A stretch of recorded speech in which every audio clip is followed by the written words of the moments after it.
ಕೇಳ ಬನ್ನಿ ಸಂದೇಶ, ಕೇಳ ಬನ್ನಿ ಸಂದೇಶ, ಶರಣರ ವಚನಾಮೃತ ಸಂದೇಶ, ಶರಣರ ವಚನಾಮೃತ ಸಂದೇಶ, ಕಾಯಕ ಜೀವಿಗಳ ಸಂದೇಶ, ಕಲ್ಯಾಣದ ಕರುಣಿ ಬಸವನ ಸಂದೇಶ, ಮತ್ತೆ ಕಲ್ಯಾಣದ ಸಂದೇಶ, ಸಂದೇಶ ಮತ್ತೆ ಕಲ್ಯಾಣದ ಸಂದೇಶ, ಮತ್ತೆ ಕಲ್ಯಾಣದ ಸಂದೇಶ, ಮತ್ತೆ ಕಲ್ಯಾಣದ ಸಂದೇಶ.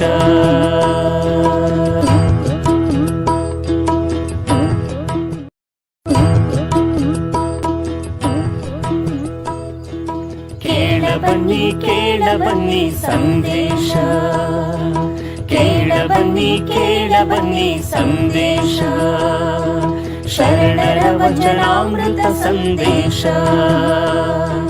ಶರಣರ ವಚನಾಮೃತ ಸಂದೇಶ, ಕಾಯಕ ಜೀವಿಗಳ ಸಂದೇಶ,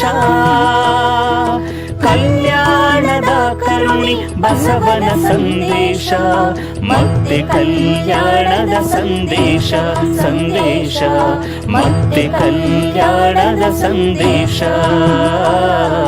ಮತ್ತೆ ಕಲ್ಯಾಣದ ಸಂದೇಶ, ಮತ್ತೆ ಕಲ್ಯಾಣದ ಸಂದೇಶ.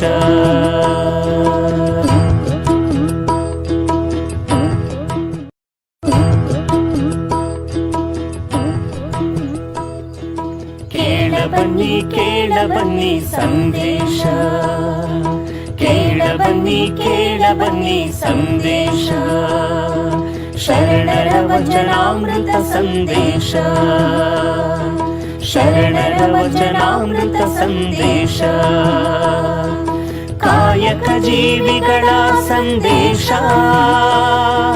ಕಲ್ಯಾಣದ ಕರುಣಿ ಬಸವನ ಸಂದೇಶ, ಮತ್ತೆ ಕಲ್ಯಾಣದ ಸಂದೇಶ, ಸಂದೇಶ ಮತ್ತೆ ಕಲ್ಯಾಣದ ಸಂದೇಶ,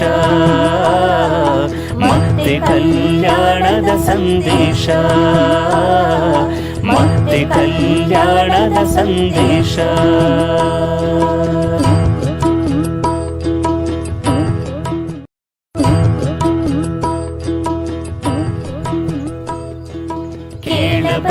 ಕೇಳ ಬನ್ನಿ ಸಂದೇಶ, ಕೇಳ ಬನ್ನಿ ಸಂದೇಶ, ಶರಣರ ವಚನಾಮೃತ ಸಂದೇಶ, ಶರಣರ ವಚನಾಮೃತ ಸಂದೇಶ, ಕಾಯಕ ಜೀವಿಗಳ ಸಂದೇಶ,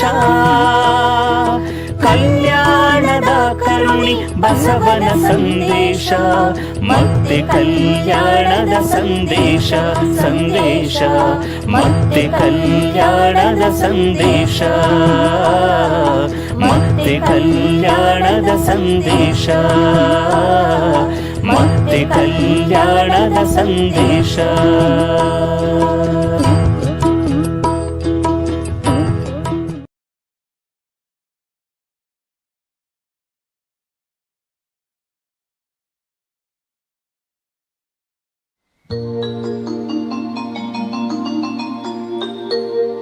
ಕೈ ಉಳಿ ಕತ್ತಿ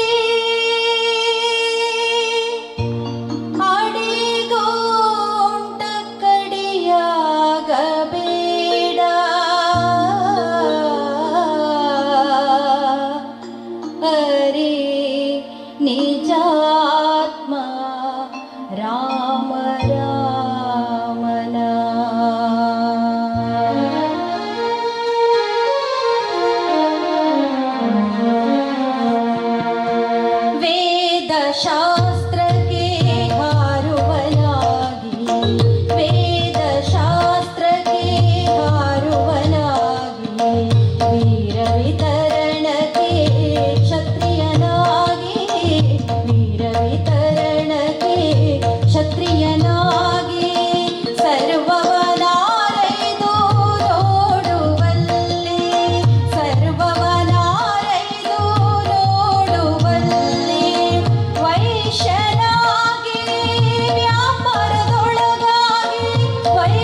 ಶಾಸ್ತ್ರಕ್ಕೆ ಹಾರುವನಾಗಿ ವೇದ ಶಾಸ್ತ್ರಕ್ಕೆ ಹಾರುವನಾಗಿ ವೀರ ವಿತರಣಕ್ಕೆ ಕ್ಷತ್ರಿಯನಾಗಿ ವೀರ ವಿತರಣಕ್ಕೆ ಕ್ಷತ್ರಿಯನಾಗಿ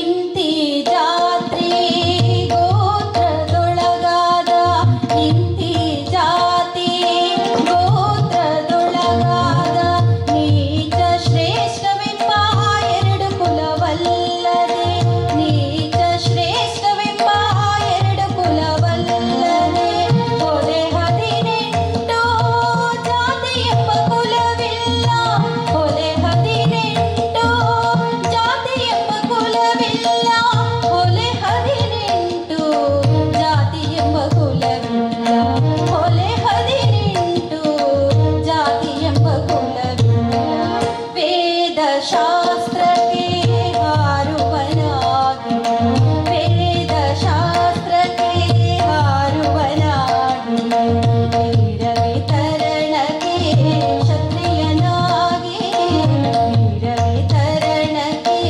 ಕ್ಷತ್ರಿಯನಾಗಿ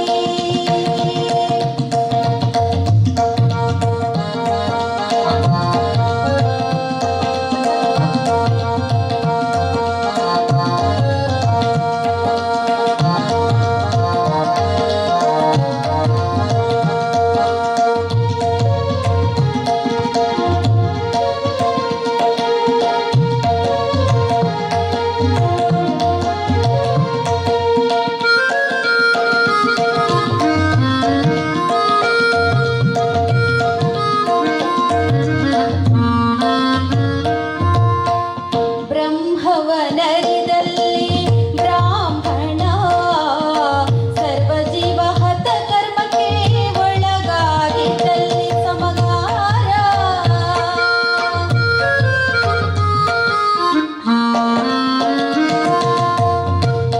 ಬ್ರಹ್ಮವನರಿದಲ್ಲಿ ಬ್ರಾಹ್ಮಣ ಸರ್ವಜೀವ ಹತ ಕರ್ಮಕ್ಕೆ ಒಳಗಾಗಿದ್ದಲ್ಲಿ ಸಮಗಾರ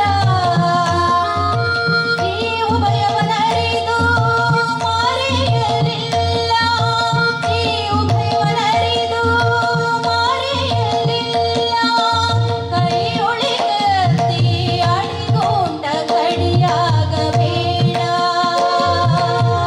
ಕೈ ಒಳಿಗತ್ತಿ ಅಡಿಗೊಂಡ ಕಡಿಯಾಗಬೇಡ ಹರಿ ನಿಜಾತ್ಮ ರಾಮ ರಾಮನ ಹರಿ ನಿಜಾತ್ಮ ರಾಮ ರಾಮನ ವೇದ ಶಾಸ್ತ್ರಕ್ಕೆ ಹಾರುವನಾಗಿ ವೇದ ಶಾಸ್ತ್ರಕ್ಕೆ ಹಾರುವನಾಗಿ ವೀರ ವಿತರಣಕ್ಕೆ ಕ್ಷತ್ರಿಯನಾಗಿ ವೀರ ವಿತರಣಕ್ಕೆ ಕ್ಷತ್ರಿಯನಾಗಿ ಸರ್ವವನಾರೈದು ನೋಡುವಲ್ಲಿ ಸರ್ವವನಾರೈದು ನೋಡುವಲ್ಲಿ ವೈಶ್ಯನಾಗಿ ವ್ಯಾಪಾರದೊಳಗಾಗಿ ವೈಶ್ಯನಾಗಿ ವ್ಯಾಪಾರದೊಳಗಾಗಿ ಕೃಷಿಯ ಮಾಡುವುದಕ್ಕೆ ಶೂದ್ರನಾಗಿ ಕೃಷಿಯ ಮಾಡುವುದಕ್ಕೆ ಶೂದ್ರನಾಗಿ ಕೃಷಿಯ ಮಾಡುವುದಕ್ಕೆ ಶೂದ್ರನಾಗಿ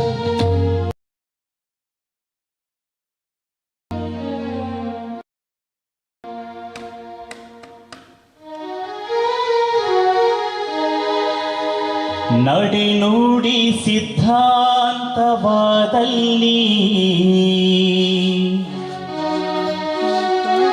ಕೊಲಹೋಲೆ ಸೂತಾಕವಿಲ್ಲ.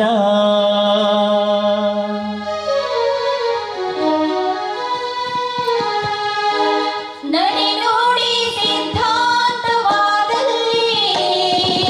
ಕುಲಹೋಲೆ ಸೋತಾಕವಿಲ್ಲ.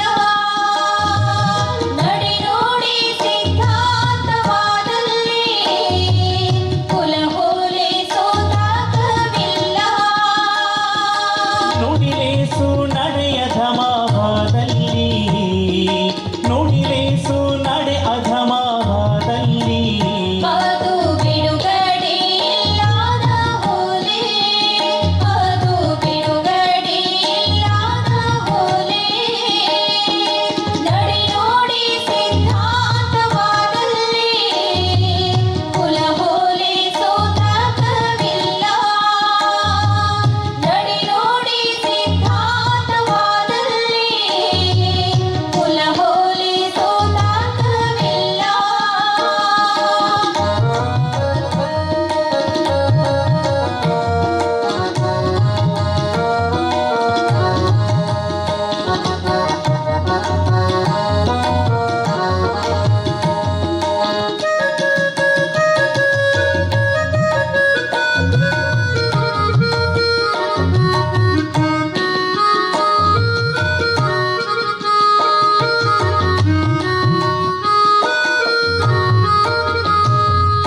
ಕಳವು ಪಾರದ್ವಾರಗಳಲ್ಲಿ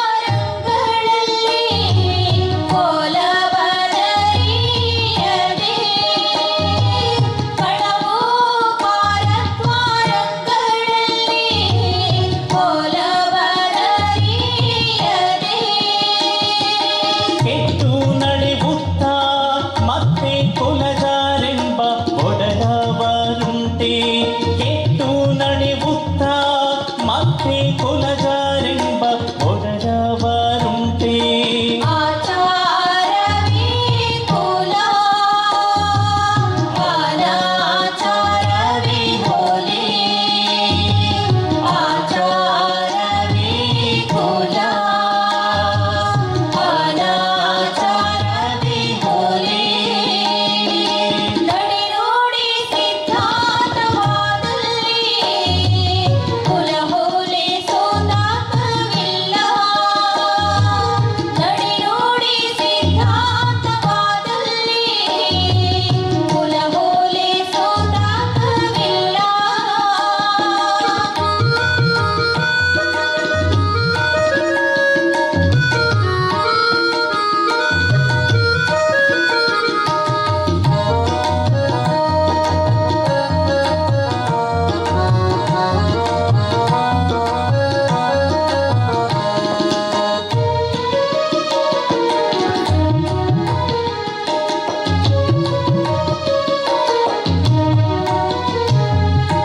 ಇಂತಿ ಉಭಯವ ತಿಳಿದರಿಯಬೇಕು, ಇಂತಿ ಉಭಯವ ತಿಳಿದರಿಯಬೇಕು.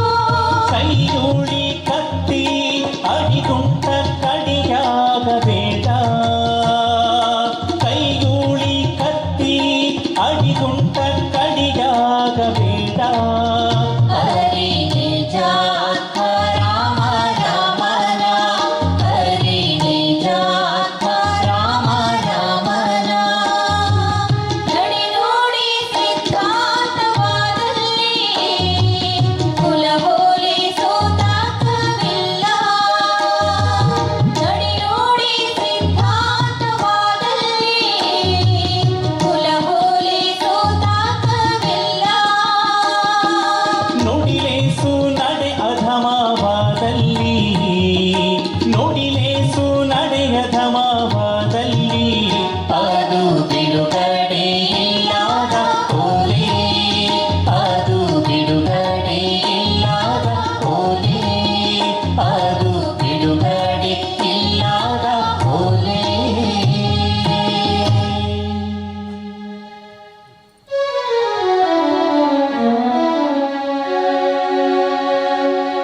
ಕಾಯದ ಸುಳುಹುಳ್ಳನ್ನಕ್ಕ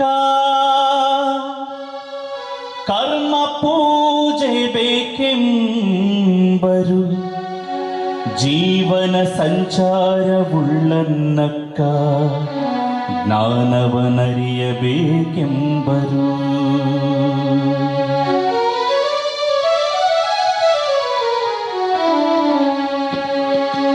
ಕಾಯದ ಸುಳುಹುಳ್ಳನ್ನಕ್ಕ ಕರ್ಮ ಪೂಜೆ ಬೇಕೆಂಬರು. ಕಾಯದ ಸುಳುಹುಳ್ಳನ್ನಕ್ಕ ಕರ್ಮ ಪೂಜೆ ಬೇಕೆಂಬರು. ಜೀವನ ಸಂಚಾರವುಳ್ಳನ್ನಕ್ಕ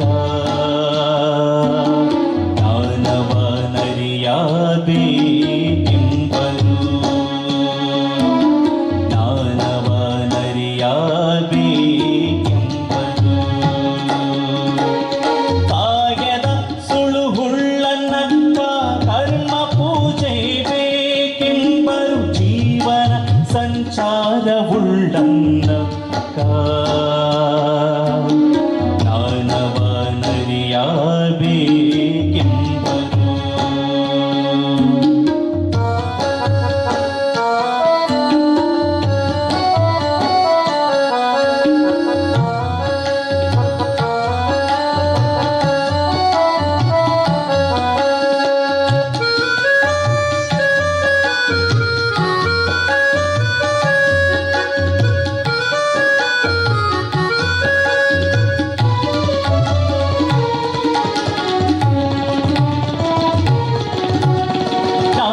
ಧ್ಯಾನಿಸಿ ಕಾವಲ್ಲಿ ಕಾಯದ ಕರ್ಮದಿಂದ ಮುಕ್ತಿಯೋ. ಜ್ಞಾನ ಧ್ಯಾನಿಸಿ ಕಾವಲ್ಲಿ ಕಾಯದ ಕರ್ಮದಿಂದ ಮುಕ್ತಿಯೋ. ಜೀವನ ಜ್ಞಾನದಿಂದ ಮುಕ್ತಿಯೋ.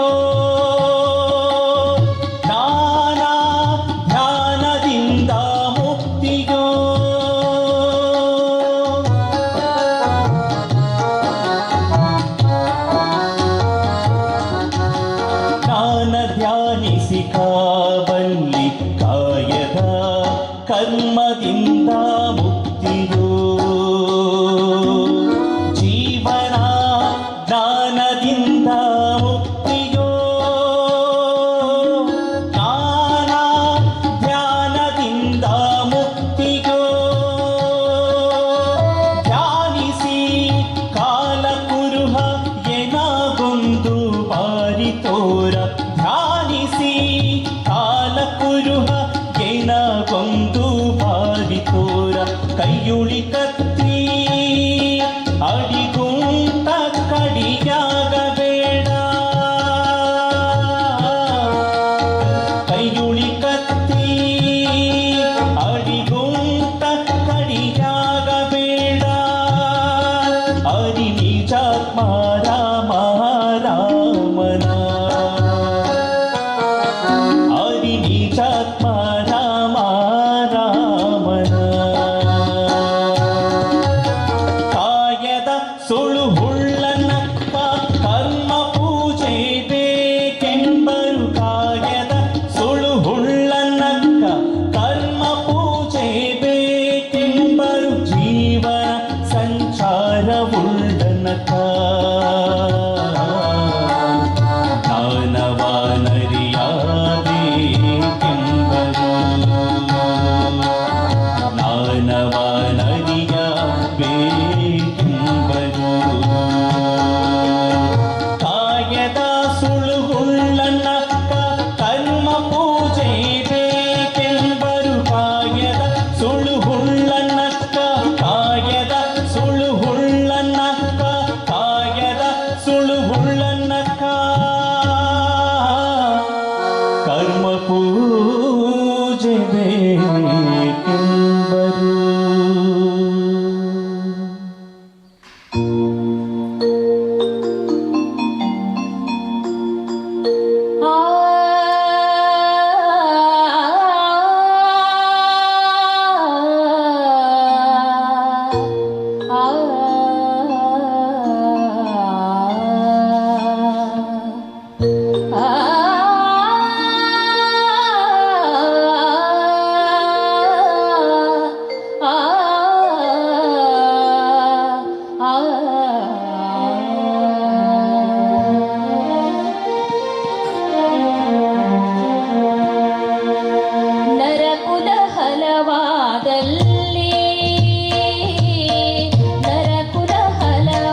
ಮತ್ತೆ ಕಲ್ಯಾಣದ ಸಂದೇಶ ಸಂದೇಶ ಮತ್ತೆ ಕಲ್ಯಾಣದ ಸಂದೇಶ ಮತ್ತೆ ಕಲ್ಯಾಣದ ಸಂದೇಶ ಮತ್ತೆ ಕಲ್ಯಾಣದ ಸಂದೇಶ.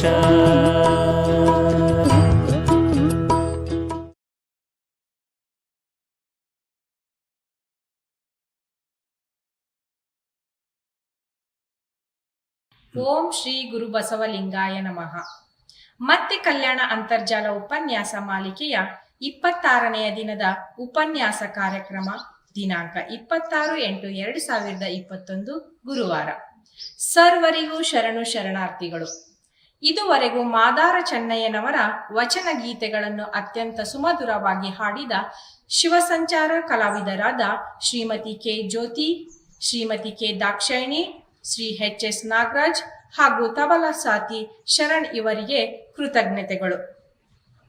ಈ ದಿನದ ಮತ್ತೆ ಕಲ್ಯಾಣ ಅಂತರ್ಜಾಲ ಉಪನ್ಯಾಸ ಮಾಲಿಕೆಯ ದಿವ್ಯ ಸಾನ್ನಿಧ್ಯ ವಹಿಸಿ ಆಶೀರ್ವಚನ ನೀಡಲಿರುವ ಪೂಜ್ಯ ಶ್ರೀ ಪಂಡಿತಾರಾಧ್ಯ ಶಿವಾಚಾರ್ಯ ಸ್ವಾಮಿಗಳವರ ಅಡಿದಾವರಗಳಿಗೆ ಭಕ್ತಿಪೂರ್ವಕ ಪ್ರಣಾಮಗಳನ್ನು ಸಮರ್ಪಿಸಿ ಸ್ವಾಗತ ಬಯಸುತ್ತೇನೆ. ಈ ಅಂತರ್ಜಾಲ ಉಪನ್ಯಾಸ ಮಾಲಿಕೆಯ ಇಂದಿನ ಉಪನ್ಯಾಸದ ವಿಷಯ ಮಾದಾರ ಚೆನ್ನಯ್ಯ. ಈ ವಿಷಯ ಕುರಿತಂತೆ ತಮ್ಮ ಆಲೋಚನೆಗಳನ್ನು ಇಂದು ನಮ್ಮೊಡನೆ ಹಂಚಿಕೊಳ್ಳಲಿರುವವರು ಡಾಕ್ಟರ್ ಅರಿವು ಶಿವಪ್ಪರವರು. ಶ್ರೀಯುತರು ಕೋಲಾರ ಜಿಲ್ಲೆಯ ಮುಳಬಾಗಿಲು ತಾಲೂಕಿನ ಮಣಿಘಟ್ಟ ಗೊಲ್ಲಹಳ್ಳಿಯವರು. ಮೈಸೂರು ವಿಶ್ವವಿದ್ಯಾಲಯದಿಂದ ಸ್ನಾತಕೋತ್ತರ ಮತ್ತು ಡಾಕ್ಟರೇಟ್ ಪದವಿ ಪುರಸ್ಕೃತರು. ಶಾಸನಶಾಸ್ತ್ರ ಮತ್ತು ಉನ್ನತ ಶಿಕ್ಷಣದಲ್ಲಿ ಸ್ನಾತಕೋತ್ತರ ಡಿಪ್ಲೊಮಾ ಪದವಿ ಗಳಿಸಿರುತ್ತಾರೆ. ಸಾಹಿತ್ಯ, ಇತಿಹಾಸ ಮತ್ತು ಆಧ್ಯಾತ್ಮದ ಗೀಳನ್ನ ಬೆಳೆಸಿಕೊಂಡಿದ್ದಾರೆ. ಕೋಲಾರದ ಸರಕಾರಿ ಮಹಿಳಾ ಕಾಲೇಜಿನಲ್ಲಿ ಪ್ರಾಧ್ಯಾಪಕರಾಗಿದ್ದಾರೆ. ಹವ್ಯಾಸಿ ಪತ್ರಕರ್ತರೂ ಆಗಿರುವ ಇವರು ಸಮಾಜದ ನಿರ್ಮಾಣದ ಪ್ರತಿಪಾದಕರು. ಇತಿಹಾಸ ಮತ್ತು ಸಾಹಿತ್ಯ ಕುರಿತಂತೆ ಕನ್ನಡ ಮತ್ತು ಇಂಗ್ಲಿಷ್ನಲ್ಲಿ 30ಕ್ಕೂ ಹೆಚ್ಚು ಮೌಲಿಕ ಕೃತಿಗಳನ್ನು ರಚಿಸಿ ಪ್ರಕಟಿಸಿದ್ದಾರೆ. ಇವರು ರಚಿಸಿರುವ ಇತಿಹಾಸ ಕೃತಿಗಳು ಪದವಿ ಪೂರ್ವ ಮತ್ತು ಪದವಿ ಕಾಲೇಜುಗಳ ಉಪನ್ಯಾಸಕರ ಹಾಗೂ ವಿದ್ಯಾರ್ಥಿಗಳ ಗಮನ ಸೆಳೆದಿವೆ. ಸಮಗ್ರ ಕರ್ನಾಟಕ ಚರಿತ್ರೆ, ದಾರ್ಶನಿಕರ ದರ್ಶನ, ಬುದ್ಧ ಗುರುವಿನ ಶಿಷ್ಯರು, ಜೀವದ ಕಾವು, ಅರಿವು ಹಾಡುಗಳು, ಕಾಗೆಯ ಮಹಿಮೆ, ಪ್ರಾಚೀನ ಭಾರತದ ಇತಿಹಾಸ ಹಾಗೂ 21ನೇ ಶತಮಾನದ ಹಿಂದೂ ಸಮಾಜದಲ್ಲಿನ ಅಸ್ಪೃಶ್ಯತೆಯ ಆಚರಣೆಗಳು ಅವರ ಪ್ರಮುಖ ರಚನೆಗಳಾಗಿವೆ. ದಲಿತರ ಗೃಹ ಪ್ರವೇಶ ಎಂಬ ವಿನೂತನ ಕಾರ್ಯಕ್ರಮ ಪ್ರಾರಂಭಿಸುವ ಮೂಲಕ ನಮ್ಮ ನಡೆ ಅಸ್ಪೃಶ್ಯತೆಯ ಮುಕ್ತ ಭಾರತದೆಡೆಗೆ ಎಂಬ ಆಶಯವನ್ನ ಪ್ರತಿಪಾದಿಸುತ್ತಿದೆ. 2014 ಆಗಸ್ಟ್ನಲ್ಲಿ ವಿಜಯ ಕರ್ನಾಟಕ ಪತ್ರಿಕೆಯಲ್ಲಿ ಡಾಕ್ಟರ್ ಜಿ. ಶಿವಪ್ಪ ಅರಿವು ಅವರನ್ನ ರಾಜ್ಯದ 24 ನವ ಸ್ವಾತಂತ್ರ್ಯ ಹೋರಾಟಗಾರರಲ್ಲಿ ಒಬ್ಬರೆಂದು ಗುರುತಿಸಿ ವರ್ಷದ ವ್ಯಕ್ತಿ ಎಂದು ಪುರಸ್ಕರಿಸಿದೆ. ಡಾಕ್ಟರ್ ಅರಿವು ಶಿವಪ್ಪ ಅವರಿಗೆ ತಮ್ಮೆಲ್ಲರ ಪರವಾಗಿ ಆದರಪೂರ್ವಕ ಸ್ವಾಗತ ಬಯಸುತ್ತೇನೆ. ಇಂದು ವಚನ ನೃತ್ಯವನ್ನ ಅಭಿನಯಿಸಲಿರುವ ಶಿವಮೊಗ್ಗದ ಸಹಚೇತನ್ ನಾಟ್ಯಾಲಯದ ಸಹನಾ ಚೇತನ್ ಮತ್ತು ತಂಡದವರಿಗೆ ಪ್ರೀತಿಪೂರ್ವಕವಾಗಿ ಸ್ವಾಗತವನ್ನ ಬಯಸುತ್ತೇನೆ. ಇಂದಿನ ಕಾರ್ಯಕ್ರಮದ ದಾಸೋಹಿಗಳು ಚಿತ್ರದುರ್ಗ ತಾಲೂಕ್ ಹಿರೇಬೆನ್ನೂರಿನ ಪ್ರಥಮ ದರ್ಜೆ ಗುತ್ತಿಗೆದಾರರಾದ ಶ್ರೀ ಅಜ್ಜಯ್ಯ ಗೌಡ್ರ ಗುರುಸಿದ್ದಪ್ಪ ಮತ್ತು ಮಕ್ಕಳು. ಇವರನ್ನು ಗೌರವಾದರಗಳಿಂದ ಸ್ವಾಗತಿಸುತ್ತೇನೆ. ಈ ಕಾರ್ಯಕ್ರಮವನ್ನ ವೀಕ್ಷಿಸುತ್ತಿರುವ ಅಸಂಖ್ಯಾತ ಅಂತರ್ಜಾಲ ವೀಕ್ಷಕರಾದ ತಮ್ಮೆಲ್ಲರಿಗೂ ಪ್ರೀತಿಪೂರ್ವಕವಾದ ಸ್ವಾಗತ ಬಯಸುತ್ತೇನೆ.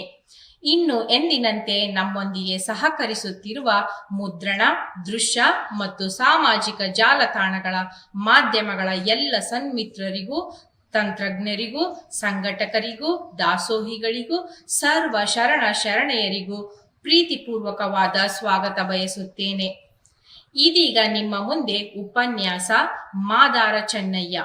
ಉಪನ್ಯಾಸ ನೀಡಲಿರುವವರು ಡಾಕ್ಟರ್ ಅರಿವು ಶಿವಪ್ಪರವರು. ಶರಣು ಶರಣಾರ್ಥಿಗಳು. ಮತ್ತೆ ಕಲ್ಯಾಣದ ಸಂದೇಶ ಸಂದೇಶ ಮತ್ತೆ ಕಲ್ಯಾಣದ ಸಂದೇಶ ಮತ್ತೆ ಕಲ್ಯಾಣದ ಸಂದೇಶ,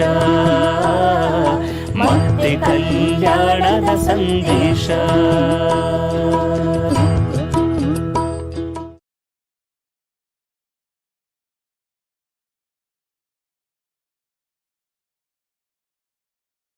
ಎಲ್ರಿಗೂ ನಮಸ್ಕಾರ.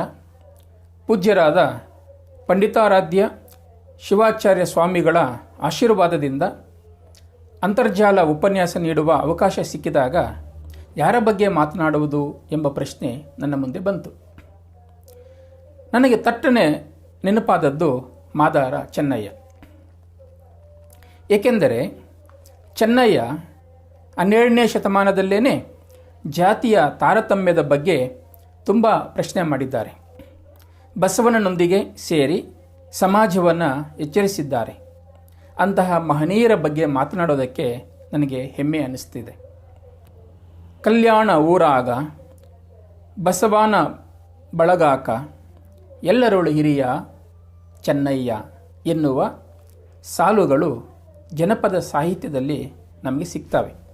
ಹಾಗೆಯೇ ನಡೆ ಚೆನ್ನ ನುಡಿ ಚೆನ್ನ ಎಲ್ಲಿ ನೋಡಿದರಲ್ಲಿ ಚೆನ್ನ, ಪ್ರಮತರೊಳಗೆ ಚೆನ್ನ ಪುರಾತರೊಳಗೆ ಚೆನ್ನ, ಸವಿ ನೋಡಿ ಅಂಬಳಿ ರುಚಿಯಾಯಿತೆಂದು ಕೂಡಲ ಸಂಗಮ ದೇವರಿಗೆ ಬೇಕೆಂದು ಕೈ ತೆಗೆದ ನಮ್ಮ ಚೆನ್ನ ಎನ್ನುವ ಬಸವಣ್ಣನವರ ವಚನ ಏನಿದೆ ಅದು ಚೆನ್ನಯ್ಯನವರ ಘನ ವ್ಯಕ್ತಿತ್ವವನ್ನು ತೋರಿಸಿಕೊಡುತ್ತದೆ.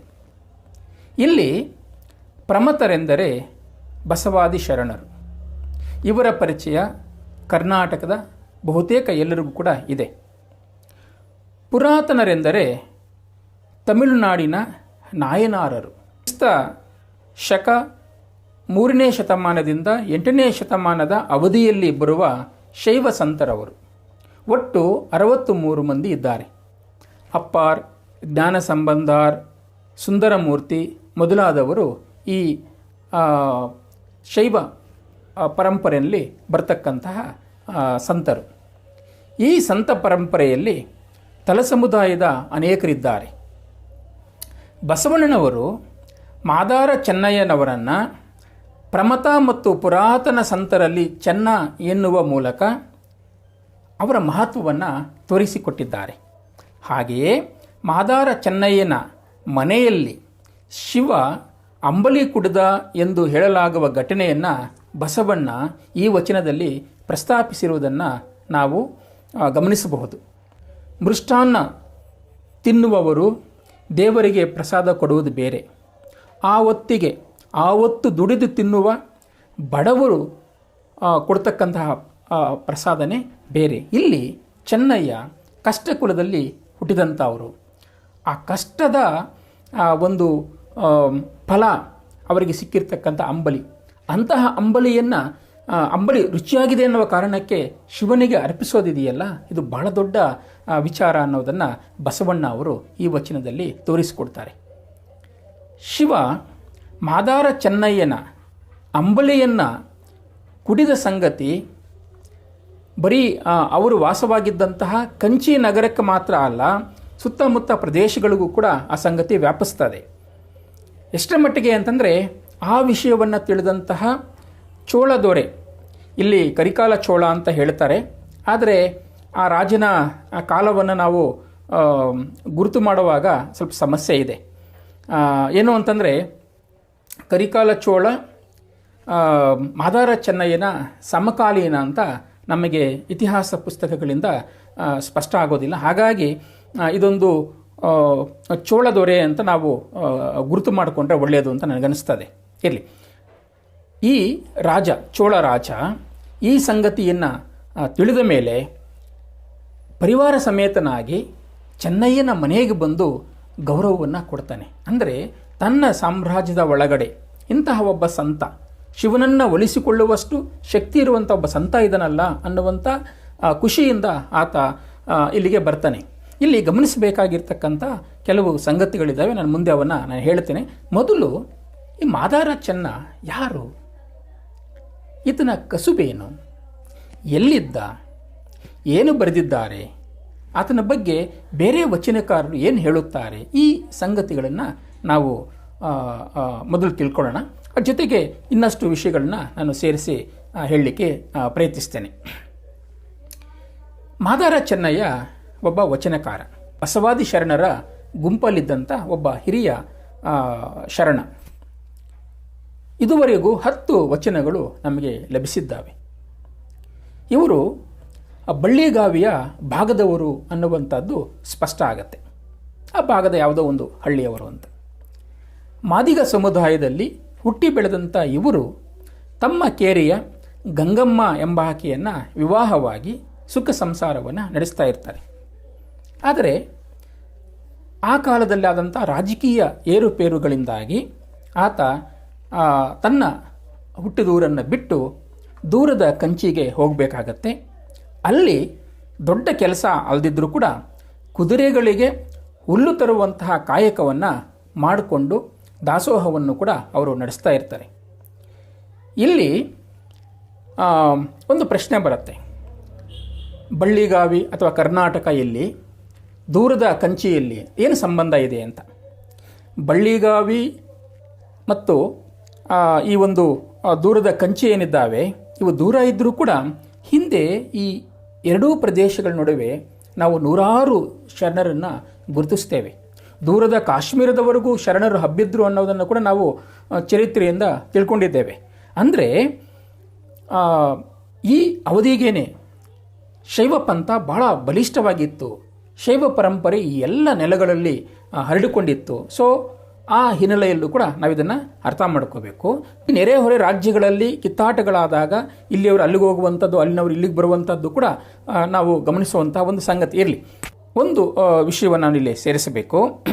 ಕಂಚಿಯಿಂದ ಕಲ್ಯಾಣದವರೆಗೂ ಬರತಕ್ಕಂಥ ದಾರಿ ಏನಿದೆ, ಆ ದಾರಿಯುದ್ದಕ್ಕೂ ನಮಗೆ ಅನೇಕ ಶೈವ ಮಠಗಳು ಸಿಗ್ತವೆ. ಇವತ್ತಿಗೂ ಕೂಡ ಅನೇಕ ಶೈವ ಮಠಗಳು ಉಳ್ಕೊಂಡಿದ್ದಾವೆ. ಕೆಲವು ಬೇರೆ ಪಂಥದ ಜನರ ಪಾಲಾಗಿರೋದನ್ನು ಕೂಡ ನಾವು ಗಮನಿಸ್ಬೋದು. ಶಿವ ಅಂಬಲಿ ಕುಡಿದ ಪ್ರಸಂಗ ಏನಿದೆ ಅದು ಕಂಚಿಯಲ್ಲೇ ನಡೆದದ್ದು.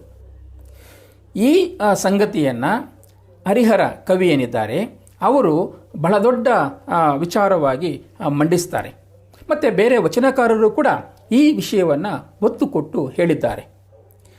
ಮಡದಿ ಗಂಗಮ್ಮ ಒಂದು ದಿನ ಏನು ಮಾದಾರ ಚೆನ್ನಯ್ಯ ಇದ್ದಾರೆ, ಅವರು ಹುಲ್ಲು ತರಕ್ಕೆ ಹೋಗಿರ್ತಾರೆ, ವಾಪಸ್ ಬಂದಿರ್ತಾರೆ, ಹಸಿದಿರ್ತಾರೆ. ಮಡದಿ ಮಾಡಿರ್ತಕ್ಕಂತಹ ಏನು ಒಂದು ಅಂಬಲಿ ಇದೆ ಅದನ್ನು ಸ್ವೀಕಾರ ಮಾಡೋಕ್ಕೆ ಶುರು ಮಾಡಿದಾಗ ಅದು ಭಾಳ ರುಚಿಕರವಾಗಿ ಆತನಿಗೆ ಕಾಣಿಸ್ತದೆ. ತಕ್ಷಣ ಶಿವ ನೆನಪಾಗ್ತಾನೆ. ಬಡವರಿಗೆ ಏನಾದರೂ ರುಚಿಕರವಾದದ್ದು ಸಿಕ್ಕಿದಾಗ ಅಥವಾ ಹೆಚ್ಚಿನ ಏನಾದರೂ ಸಿಕ್ಕಿದಾಗ ಬೇರೆಯವ್ರು ನೆನಪಾಗ್ತಾರಂತೆ. ಹಾಗೆ ಇಲ್ಲಿ ಶಿವ ನೆನಪಾಗ್ತಾರೆ. ಶಿವ ನೆನಪಾದ ಕೂಡಲೇ ಇದು ನನಗಲ್ಲ ಶಿವನಿಗೆ ಅರ್ಪಿಸಬೇಕು ಅಂತ ಹೇಳಿ ಆತ ಶಿವನಿಗೆ ಅರ್ಪಿಸ್ತಾನೆ. ಶಿವ ಅದನ್ನು ಬಹಳ ಸಂತೃಪ್ತಿಯಿಂದ ಸ್ವೀಕರಿಸ್ತಾನೆ. ರಾಜ ಕರಿಕಾಲ ಚೋಳ ಅಂತ ಹೇಳ್ತಾರಲ್ವ, ಆತ ಅಲ್ಲದಿದ್ದರೂ ಕೂಡ ಬೇರೆ ಒಬ್ಬ ಚೋಳ ದೊರೆ ಆ ಕಾಲಕ್ಕೆ ಯಾರಿದ್ರು ಅವರು ಅಂಬಳಿಯನ್ನು ಅಂಬಳಿ ಅಲ್ಲ ಮೃಷ್ಟಾನ್ನ ಭೋಜನವನ್ನು ಪ್ರಸಾದವಾಗಿ ಅರ್ಪಿಸಿದರೂ ಕೂಡ ಶಿವ ಸ್ವೀಕಾರ ಮಾಡೋದಿಲ್ಲ. ಯಾಕೆ ಅಂತಂದರೆ ಈಗಾಗಲೇ ಹೊಟ್ಟೆ ತುಂಬ ಈ ಮುಗ್ಧ ಭಕ್ತ ಕೊಟ್ಟಿರ್ತಕ್ಕಂಥ ಅಂಬಲಿಯನ್ನು ಶಿವ ಕುಡಿದಿರ್ತಾನೆ. ಇಲ್ಲಿ ನಮ್ಮ ಶರಣರು ಮತ್ತು ಹರಿಹರ ಈತರನಾಗಿರ್ತಕ್ಕಂಥ ಕವಿಗಳು ಒಂದು ಸಂಗತಿಯನ್ನು ನಮ್ಮ ಮುಂದೆ ಸ್ಪಷ್ಟವಾಗಿ ಇಡ್ತಾ ಇದ್ದಾರೆ. ಅದೇನು ಅಂತಂದರೆ, ಈ ಕಾಲಕ್ಕೆ ನಮ್ಮ ಭಕ್ತಿ ಪರಂಪರೆ ಏನಿದೆ, ವಚನ ಪರಂಪರೆ ಆಗಿರ್ಬೋದು ಅಥವಾ ಇನ್ನೊಂದು ಆಗಿರ್ಬೋದು, ಇವೆಲ್ಲವೂ ಕೂಡ ಸಾಮಾನ್ಯ ವ್ಯಕ್ತಿ ಬಹಳ ಮುಖ್ಯ ಅನ್ನೋದನ್ನು ತಮ್ಮ ಸಾಹಿತ್ಯದ ಮೂಲಕ, ತಮ್ಮ ಬೇರೆ ಬೇರೆ ಸಂಗತಿಗಳ ಮೂಲಕ ತೋರಿಸ್ಕೊಡ್ತಕ್ಕಂಥ ಪ್ರಯತ್ನವನ್ನು ಮಾಡ್ತಾ ಇರ್ತಾರೆ. ಶಿವನಿಗೆ ರಾಜನಿಗಿಂತ ಒಬ್ಬ ಬಡವ ಮುಖ್ಯ. ಶಿವ ಅಥವಾ ದೇವರಿಗೆ ಈ ಜಾತಿ ಅನ್ನುವಂಥ ತಾರತಮ್ಯ ಗೊತ್ತಿಲ್ಲ. ಯಾರ ಮನೆಯಲ್ಲಿ ಬೇಕಾದರೂ ಶಿವ ತಿನ್ನೋದಕ್ಕೆ ಸಿದ್ಧ ಇದ್ದಾರೆ. ಅವರಲ್ಲಿ ಮುಗ್ಧವಾಗಿರ್ತಕ್ಕಂತಹ ಭಕ್ತಿ ಇರಬೇಕು, ಶ್ರದ್ಧೆ ಇರಬೇಕು, ಪ್ರೀತಿ ಇರಬೇಕು, ಮಿಡಿಯುವ ಗುಣ ಇರಬೇಕು ಅನ್ನುವಂಥದ್ದನ್ನು ಮಾತ್ರ ಇಲ್ಲಿ ದೇವರು ನೋಡ್ತಾರೆ ಅನ್ನುವಂಥ ರೀತಿಯ ಒಂದು ಅಂಶ ಇದು. ಅಂಬಲಿ ಕುಡಿಯತಕ್ಕಂಥ ಪ್ರಸಂಗ ಏನಿದೆ ಅದು ಬಹಳ ದೊಡ್ಡ ವ್ಯಾಪ್ತಿಯನ್ನು ಹೊಂದಿರತಕ್ಕಂಥ ಒಂದು ವಿಚಾರ ಅಂತ ನನಗಾದರೂ ಅನಿಸಿದೆ. ಈ ಸಂಗತಿ ಎಲ್ಲ ಪ್ರದೇಶಗಳಿಗೆ ಹರಡುತ್ತದೆ. ಬಹುಶಃ ಇದು ಕಲ್ಯಾಣದವರೆಗೂ ಹರಡಿರ್ತಕ್ಕಂಥ ವಿಷಯವೇ ಆಗಿರಬೇಕು ಅಂತ ಅನ್ನಿಸ್ತದೆ. ಸೊ ಇಲ್ಲಿ ನಾವು ಸ್ಪಷ್ಟವಾಗಿ ಅರ್ಥ ಮಾಡ್ಕೋಬೇಕಾಗಿರ್ತಕ್ಕಂಥ ಸಂಗತಿ ಏನಪ್ಪ ಅಂತಂದರೆ, ಶಿವ ಅಥವಾ ಶೈವ ಪರಂಪರೆಯಲ್ಲಿ ದೂರದ ಶರಣರು ದೂರವಾಗಿ ಉಳಿದಿಲ್ಲ ಅನ್ನುವಂಥದ್ದು. ದೂರ ಇದ್ದರೂ ಕೂಡ ಆ ಕನೆಕ್ಟಿವಿಟಿ ಅಂತ ಏನು ಕರಿತೇವೆ ಅದು ಭಾಳ ಬೇಗ ಎಸ್ಟಾಬ್ಲಿಷ್ ಆಗೋದನ್ನು ನಾವಿಲ್ಲಿ ಮಾದಾರ ಚೆನ್ನಯ್ಯನ ರೂಪದಲ್ಲಿ ನೋಡ್ತೇವೆ. ಇಲ್ಲಿ ಹುಟ್ಟಿದಂತಹವರು, ಕರ್ನಾಟಕದಲ್ಲಿ ಹುಟ್ಟಿದಂತಹ ಮಾದಾರ ಚೆನ್ನಯ್ಯ ಕಂಚಿಗೆ ಹೋಗ್ತಾನೆ. ಅಲ್ಲಿ ಪವಾಡವನ್ನು ಪ್ರದರ್ಶಿಸ್ತಾನೆ. ಪವಾಡ ಅಂತಂದರೆ ಶಿವನಿಗೆ ಅಂಬಲಿ ಕುಡಿಸ್ತಕ್ಕಂತಹ ಒಂದು ದೊಡ್ಡ ಪವಾಡ, ಅದೊಂದು ವಿಸ್ಮಯಕಾರಿ ಘಟನೆ ಇರಲಿ. ಸೊ ಅಲ್ಲಿ ಇದ್ದಂತಹ, ಕಂಚಿಯಲ್ಲಿದ್ದಂತಹ ಮಾದಾರ ಚೆನ್ನಯ್ಯ ಮತ್ತೆ ಕಲ್ಯಾಣಕ್ಕೆ ಬರ್ತಾನೆ. ಇಲ್ಲಿನ ದೊಡ್ಡ ಬಸವಾದಿ ಶರಣರ ಗುಂಪನ್ನು ಸೇರಿಕೊಳ್ತಾನೆ. ಅವರಿಂದ ಮಾದಾರ ಚೆನ್ನಯ್ಯ ಕಲಿತಾನೆ. ಹಾಗೆಯೇ ಆ ಕಿರಿಯ ಅಥವಾ ಸಮಕಾಲೀನ ಶರಣರಿಗೆ ಮಾರ್ಗದರ್ಶನವನ್ನು ಕೊಡ್ತಾನೆ. ಹಾಗಾಗೇ ಬಸವಣ್ಣ ಪದೇ ಪದೇ ಮಾದಾರ ಚೆನ್ನಯ್ಯ ಅವರ ಹೆಸರನ್ನು ಪ್ರಸ್ತಾಪ ಮಾಡುವಂಥದ್ದು. ಮಾದಾರ ಚೆನ್ನಯ್ಯ ಕಲ್ಯಾಣ ನಗರಕ್ಕೆ ಬಂದ ಸಂಗತಿಯನ್ನು ಹರಿಹರನ ರಗಳೆ ಆಗಿರ್ಬೋದು ಅಥವಾ ಪೆರಿಯ ಪುರಾಣ ಆಗಿರ್ಬೋದು ಯಾವುದೂ ಕೂಡ ಹೇಳೋದಿಲ್ಲ. ಅವು ಆ ಅಂಬಲಿಯ ಒಂದು ಪ್ರಸಂಗವನ್ನೇ ಅವರು ದೊಡ್ಡದಾಗಿ ಹೇಳ್ತಾರೆ ಮತ್ತು ಅಲ್ಲಿಗೆ ಸಂಗತಿನ ಮುಗಿಸಿಬಿಡ್ತಾರೆ. ಆದರೆ ಬಸವಣ್ಣ ಅವರು ತಮ್ಮ ವಚನಗಳಲ್ಲಿ ಮತ್ತು ಇನ್ನೂ ಕೆಲವರು ವಚನಕಾರರು ಹಾಗೆಯೇ ಜನಪದ ಸಾಹಿತ್ಯ ಭಾಳ ಸ್ಪಷ್ಟವಾಗಿ ಈ ಮಾದಾರ ಚೆನ್ನಯ್ಯ ಕಲ್ಯಾಣ ನಗರಕ್ಕೆ ಬಂದದ್ದನ್ನು, ಅಲ್ಲಿ ಇದ್ದುದನ್ನು ಮತ್ತು ಬೇರೆಯವರಿಗೆ ಮಾರ್ಗದರ್ಶನ ಕೊಟ್ಟಿದ್ದನ್ನು, ಸೊ ಇವೆಲ್ಲವನ್ನು ಕೂಡ ದಾಖಲಿಸಿದ್ದಾರೆ. ಓಕೆ, ಸೊ ಇಲ್ಲಿ ಇದನ್ನು ನಾನು ಒಂದು ಲೈನನ್ನು ಇಲ್ಲಿ ಪ್ರಸ್ತಾಪ ಮಾಡ್ತೇನೆ. ಜನಪದ ಗೀತೆಯ ಒಂದು ಲೈನು: ಕಲ್ಯಾಣ ಊರಾಗ ಬಸವನ ಬಳಗಾಕ ಎಲ್ಲರಳು ಹಿರಿಯ ಚೆನ್ನಯ್ಯ ಅಂತ. ಎಲ್ಲರಳು ಹಿರಿಯ ಯಾರು? ಚೆನ್ನಯ್ಯ. ಅಂದರೆ ಆತನಿಗೆ ವಯಸ್ಸು ಆಗಿತ್ತು ಮತ್ತು ಹಿರಿತನ ಕೂಡ ಇತ್ತು ಜ್ಞಾನದಲ್ಲಿ ಇನ್ನೊಂದರಲ್ಲಿ ಅಂತ. 770 ಮಂದಿ ಅಮರ ಗಣಗಳಲ್ಲಿ ಈತ ಕೂಡ ಒಬ್ಬ, ಮಾದಾರ ಚೆನ್ನಯ್ಯ. ಹಾಗೆಯೇ ಇನ್ನೂ ಒಂದು ವಿಷಯ ಇದೆ. ಬಸವಣ್ಣ ಮಾತ್ರ ಅಲ್ಲ, ಬಿಜ್ಜಲನೂ ಕೂಡ ಈ ಮಾದಾರ ಚೆನ್ನಯ್ಯನ ಮನೆಗೆ, ಅಂದರೆ ಕಲ್ಯಾಣ ನಗರಕ್ಕೆ ಬಂದ ಮೇಲೆ ಒಂದು ಕಡೆ ನೆಲೆಸಿರ್ತಾರೆ. ಆ ನೆಲೆಸಿದಂತಹ ಜಾಗಕ್ಕೆ, ಅವರ ಮನೆಗೆ ಹೋಗಿ ಅವರು ಗೌರವವನ್ನು ಕೊಟ್ಟು ಬಂದಿದ್ದರು, ಅವರ ಮನೆಯಲ್ಲಿ ಪ್ರಸಾದವನ್ನು ಸ್ವೀಕಾರ ಮಾಡಿ ಬಂದಿದ್ದರು ಅನ್ನುವಂಥ ವಿಚಾರ ಕೂಡ ಇದೆ. ಅಂದರೆ ಕಂಚಿಯಲ್ಲಿ ನಡೆದಂಥ ಘಟನೆ ಇಲ್ಲಿಯೂ ಕೂಡ ಪುನರಾವರ್ತನೆ ಆಗೋದನ್ನು ನಾವು ನೋಡ್ತೇವೆ. ಅಂದರೆ ಮಾದಾರ ಚೆನ್ನಯ್ಯನ ಬಗ್ಗೆ ಅಷ್ಟೊಂದು ಗೌರವ ಎಲ್ಲರಲ್ಲೂ ಕೂಡ ಇತ್ತು ಅನ್ನೋದನ್ನು ತೋರಿಸ್ಕೊಡ್ತಕ್ಕಂಥ ವಿಚಾರ ಇದು.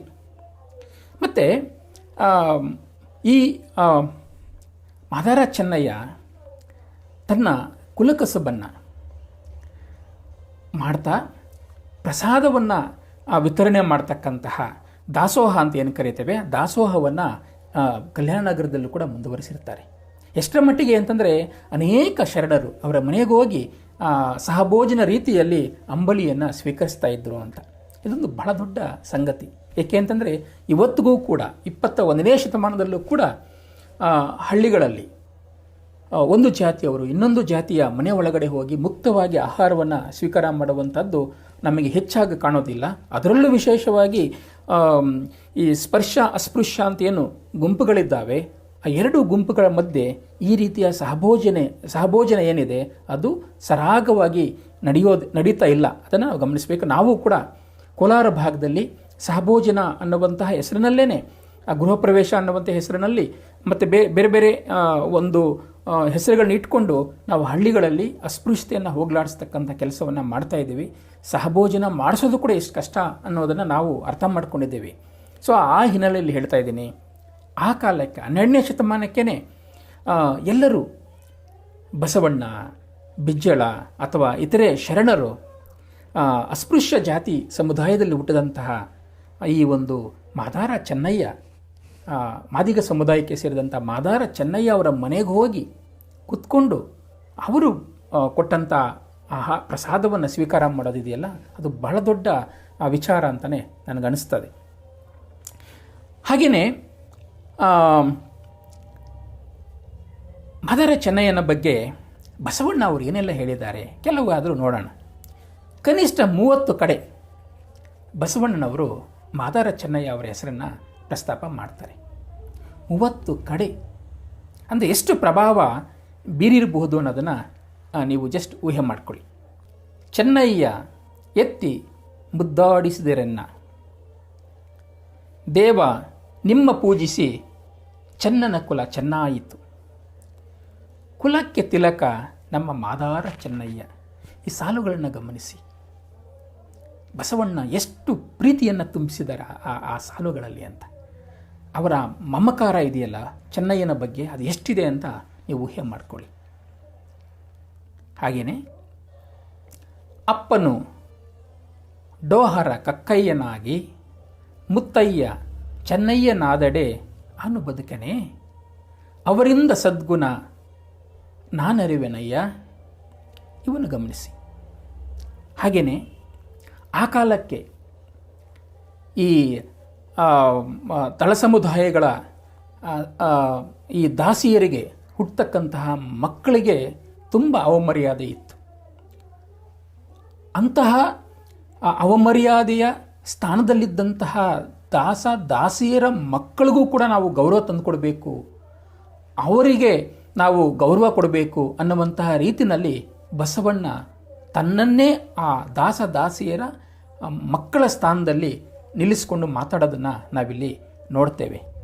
ಚೆನ್ನಯ್ಯನ ಮನೆಯ ದಾಸಿಯ ಮಗನು, ಕಕ್ಕಯ್ಯನ ಮನೆಯ ದಾಸಿಯ ಮಗಳು, ಇಬ್ಬರು ಹೊಲದಲ್ಲಿ ಬೆರಣೆಗೆ ಹೋಗಿ ಸಂಗವ ಮಾಡಿದರು, ಇವರಿಬ್ಬರಿಗೆ ಹುಟ್ಟಿದ ಮಗ ನಾನು, ಕೂಡಲ ಸಂಗಮ ದೇವ ಸಾಕ್ಷಿಯಾಗಿ. ಅಂದರೆ ಬಸವಣ್ಣ ನಾವೇನು ಹೇಳ್ತೀವಿ, ಇನ್ನೊಬ್ಬರ ಸ್ಥಾನದಲ್ಲಿ ನಿಂತು ಅವರ ಕಷ್ಟವನ್ನು ಸಮಾಜಕ್ಕೆ ತಿಳಿಸ್ಕೊಡ್ತಕ್ಕಂಥ ಪ್ರಯತ್ನ ಮಾಡ್ತಾರಲ್ಲ, ಇದಕ್ಕಿಂತ ಒಳ್ಳೆಯ ಉದಾಹರಣೆ ನಮಗೆ ಸಿಗೋದಿಲ್ಲ. ಸೊ ಇದನ್ನು ಕೂಡ ನಾವು ಗಮನಿಸಬೇಕು ಅಂತ. ಅಂದರೆ ತುಂಬ ಅವಮಾನಕ್ಕೆ ಒಳಗಾದಂಥ ಕುಡಿಗಳೇನಿದ್ದಾವೆ ಅವ್ರಿಗೂ ಕೂಡ ಗೌರವ ತಂದುಕೊಡುವಂತಹ ಉದ್ದೇಶದಿಂದ ಅವರು ಈ ರೀತಿ ಸಾಲುಗಳನ್ನು ವಚನಗಳನ್ನು ಬರೆದಿದ್ದಾರೆ ಅನ್ನುವಂಥದ್ದು.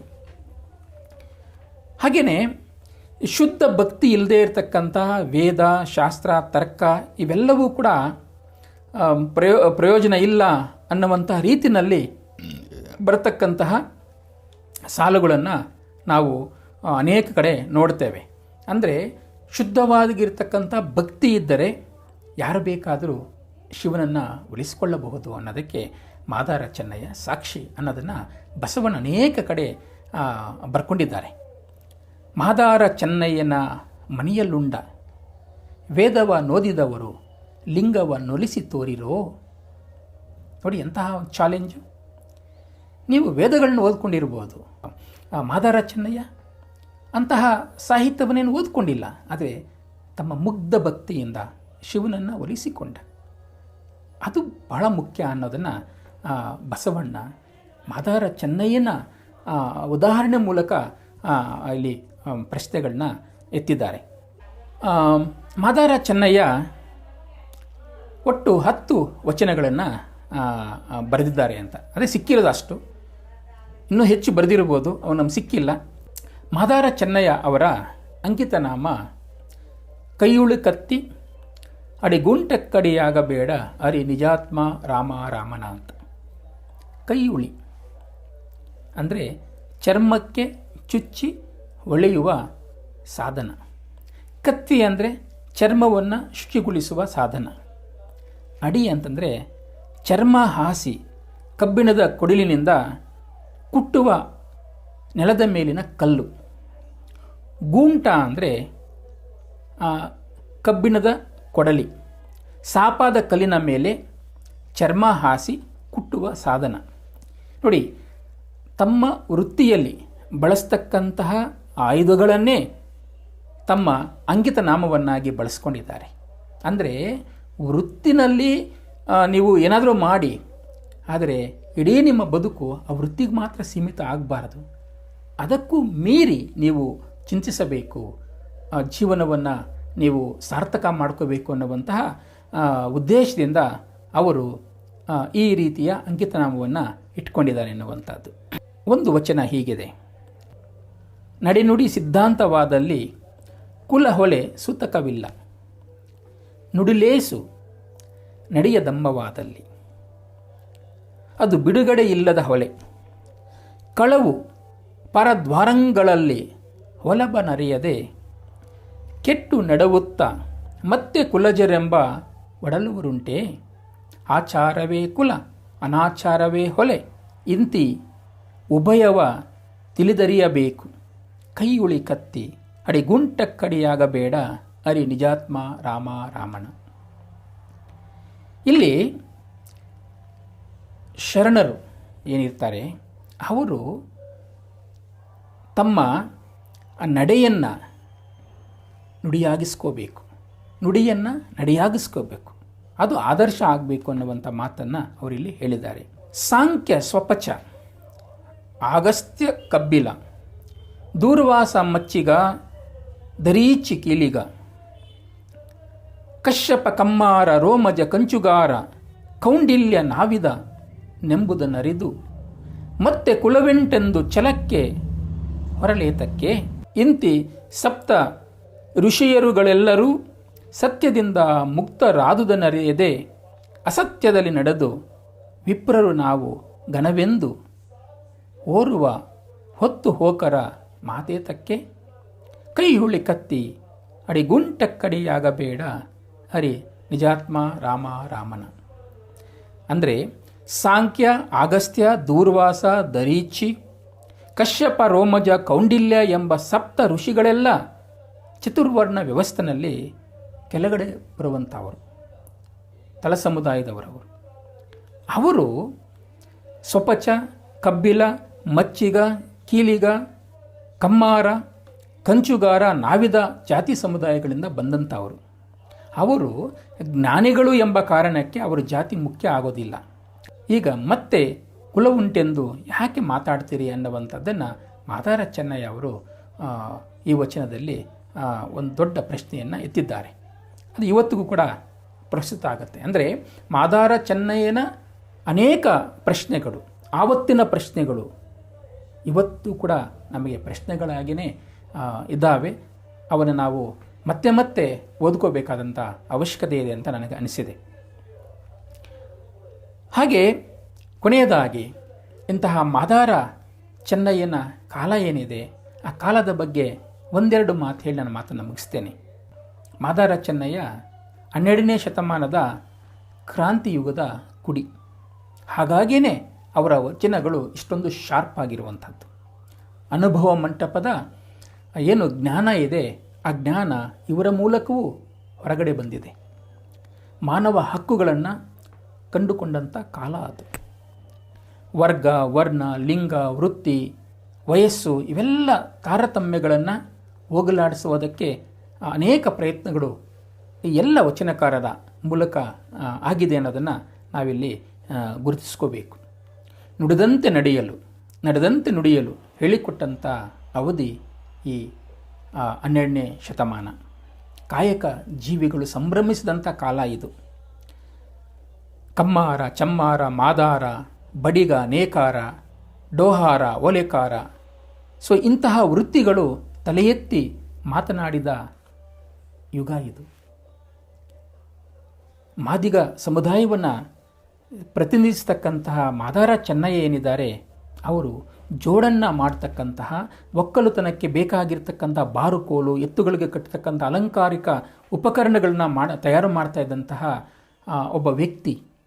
ಆತ ದವಸ ಧಾನ್ಯಗಳ ರೂಪದಲ್ಲಿ ನಾವು ಆಯಗಾರರು ಅಂತ ಏನು ಕರಿತೇವೆ, ಆಯಗಾರ ಪದ್ಧತಿ ಅಂತ ಏನು ಕರಿತೇವೆ, ಆ ರೀತಿಯ ಪದ್ಧತಿಯಿಂದ ಬಂದಂಥ ದವಸ ಧಾನ್ಯಗಳನ್ನ ಸ್ವೀಕರಿಸಿ ಜೀವನ ಮಾಡ್ತಾ ಇದ್ದಂಥ ಒಬ್ಬ ವ್ಯಕ್ತಿ ಆ ಕಾಲಕ್ಕೆ ಇಷ್ಟೊಂದು ಶಾರ್ಪ್ ಆಗಿ ವಚನಗಳನ್ನು ಬರೆದು ಸಮಾಜಕ್ಕೆ ಬಹಳ ದೊಡ್ಡ ಒಂದು ತಿಳುವಳಿಕೆ ಕೊಟ್ಟರಲ್ಲ, ಅದು ಬಸವಾದಿ ಶರಣರ ಒಂದು ಹೆಗ್ಗಳಿಕೆ ಅಂತಲೇ ನನಗನ್ನಿಸ್ತದೆ. ಸೊ ಅಂದರೆ ದಲಿತ ವಚನಕಾರರು ಈ ಕಾಲದಲ್ಲಿ ಮೊದಲ ಬಾರಿಗೆ ಮಾತನಾಡಲಿಕ್ಕೆ ಸಾಧ್ಯ ಆಯಿತು. ದಲಿತ ಸಮುದಾಯದಲ್ಲಿ ವಚನಕಾರರು ಹುಟ್ಕೊಳ್ಳೋದಕ್ಕೆ ಈ ಅವಧಿ ಭಾಳ ಸಹಕಾರಿಯಾಗಿದೆ.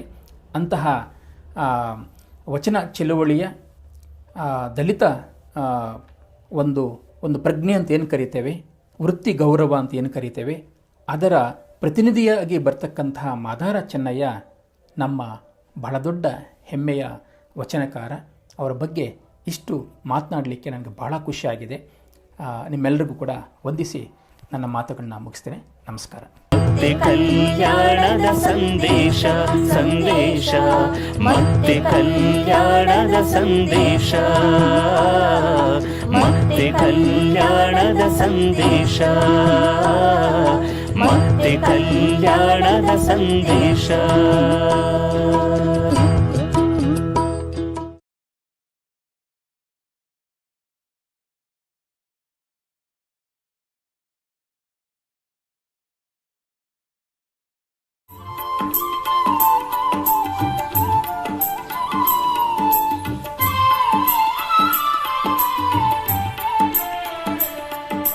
ಸ್ಥೂಲ ಸೂಕ್ಷ್ಮ ಕಾರಣವೆಂಬ ಮೂರು ಕಂಬವ ನೆಟ್ಟು ಸ್ಥೂಲ ಸೂಕ್ಷ್ಮ ಕಾರಣವೆಂಬ ಮೂರು ಕಂಬವ ನೆಟ್ಟು ಆಗುಚೆಗೆ ಎಂಬ ದಡಿಗೋಲಿನಲ್ಲೇ ಆಗುಚೆಗೆ ಎಂಬ ದಡಿಗೋಲಿನಲ್ಲೇ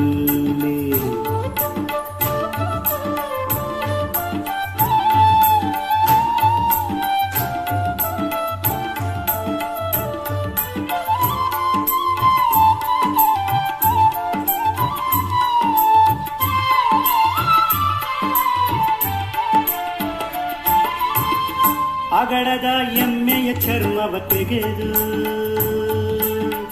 ಉಭಯ ನಾಮವೆಂಬ ನಾರಿನಲ್ಲಿ ಅಗಡದ ಎಮ್ಮೆಯ ಚರ್ಮವ ತೆಗೆದು ಉಭಯ ನಾಮವೆಂಬ ನಾರಿನಲ್ಲಿ ತಿತ್ತಿಯ ನೊಪ್ಪವ ಮಾಡಿ ಭಾವವೆಂಬ ತಿಗುಡಿನಲ್ಲಿ ತಿತ್ತಿಯ ನೊಪ್ಪವ ಮಾಡಿ ಭಾವವೆಂಬ ತಿಗುಡಿನಲ್ಲಿ ಸರ್ವಸಾರವೆಂಬ ಖಾರದ ನೀರ ಹೊಯ್ದು ಸ್ಥೂಲ ಸೂಕ್ಷ್ಮ ಕಾರಣವೆಂಬ ಮೂರು ಕಂಬವ ನೆಟ್ಟು ಆಗುಚೆಗೆ ಎಂಬ ದಡಿಗೋಲಿನಲ್ಲೇ ಆಗುಚೆಗೆ ಎಂಬ ದಡಿಗೋಲಿನಲ್ಲಿ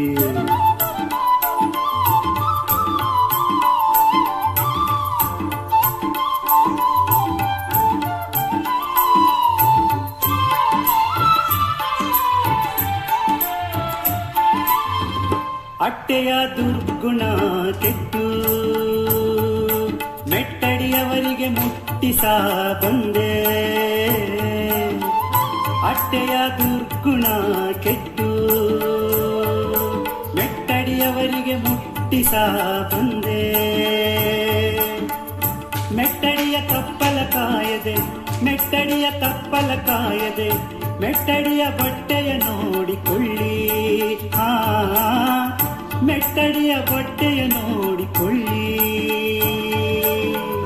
ಕೈಯುಳಿ ಕತ್ತಿ ಅಡಿಗೊಂಟಕ್ಕಡಿಯಾಗಬೇಡ ಕೈಯುಳಿ ಕತ್ತಿ ಅಡಿಗೊಂಟಕ್ಕಡಿಯಾಗಬೇಡ ಹರಿ ನಿಜಾತ್ಮ ರಾಮ ರಾಮನ ಹರಿ ನಿಜಾತ್ಮ ರಾಮ ರಾಮನ ಹರಿ ನಿಜಾತ್ಮ ರಾಮ ರಾಮನ ಮತ್ತೆ ಕಲ್ಯಾಣದ ಸಂದೇಶ ಸಂದೇಶ ಮತ್ತೆ ಕಲ್ಯಾಣದ ಸಂದೇಶ ಮತ್ತೆ ಕಲ್ಯಾಣದ ಸಂದೇಶ ಮತ್ತೆ ಕಲ್ಯಾಣದ ಸಂದೇಶ.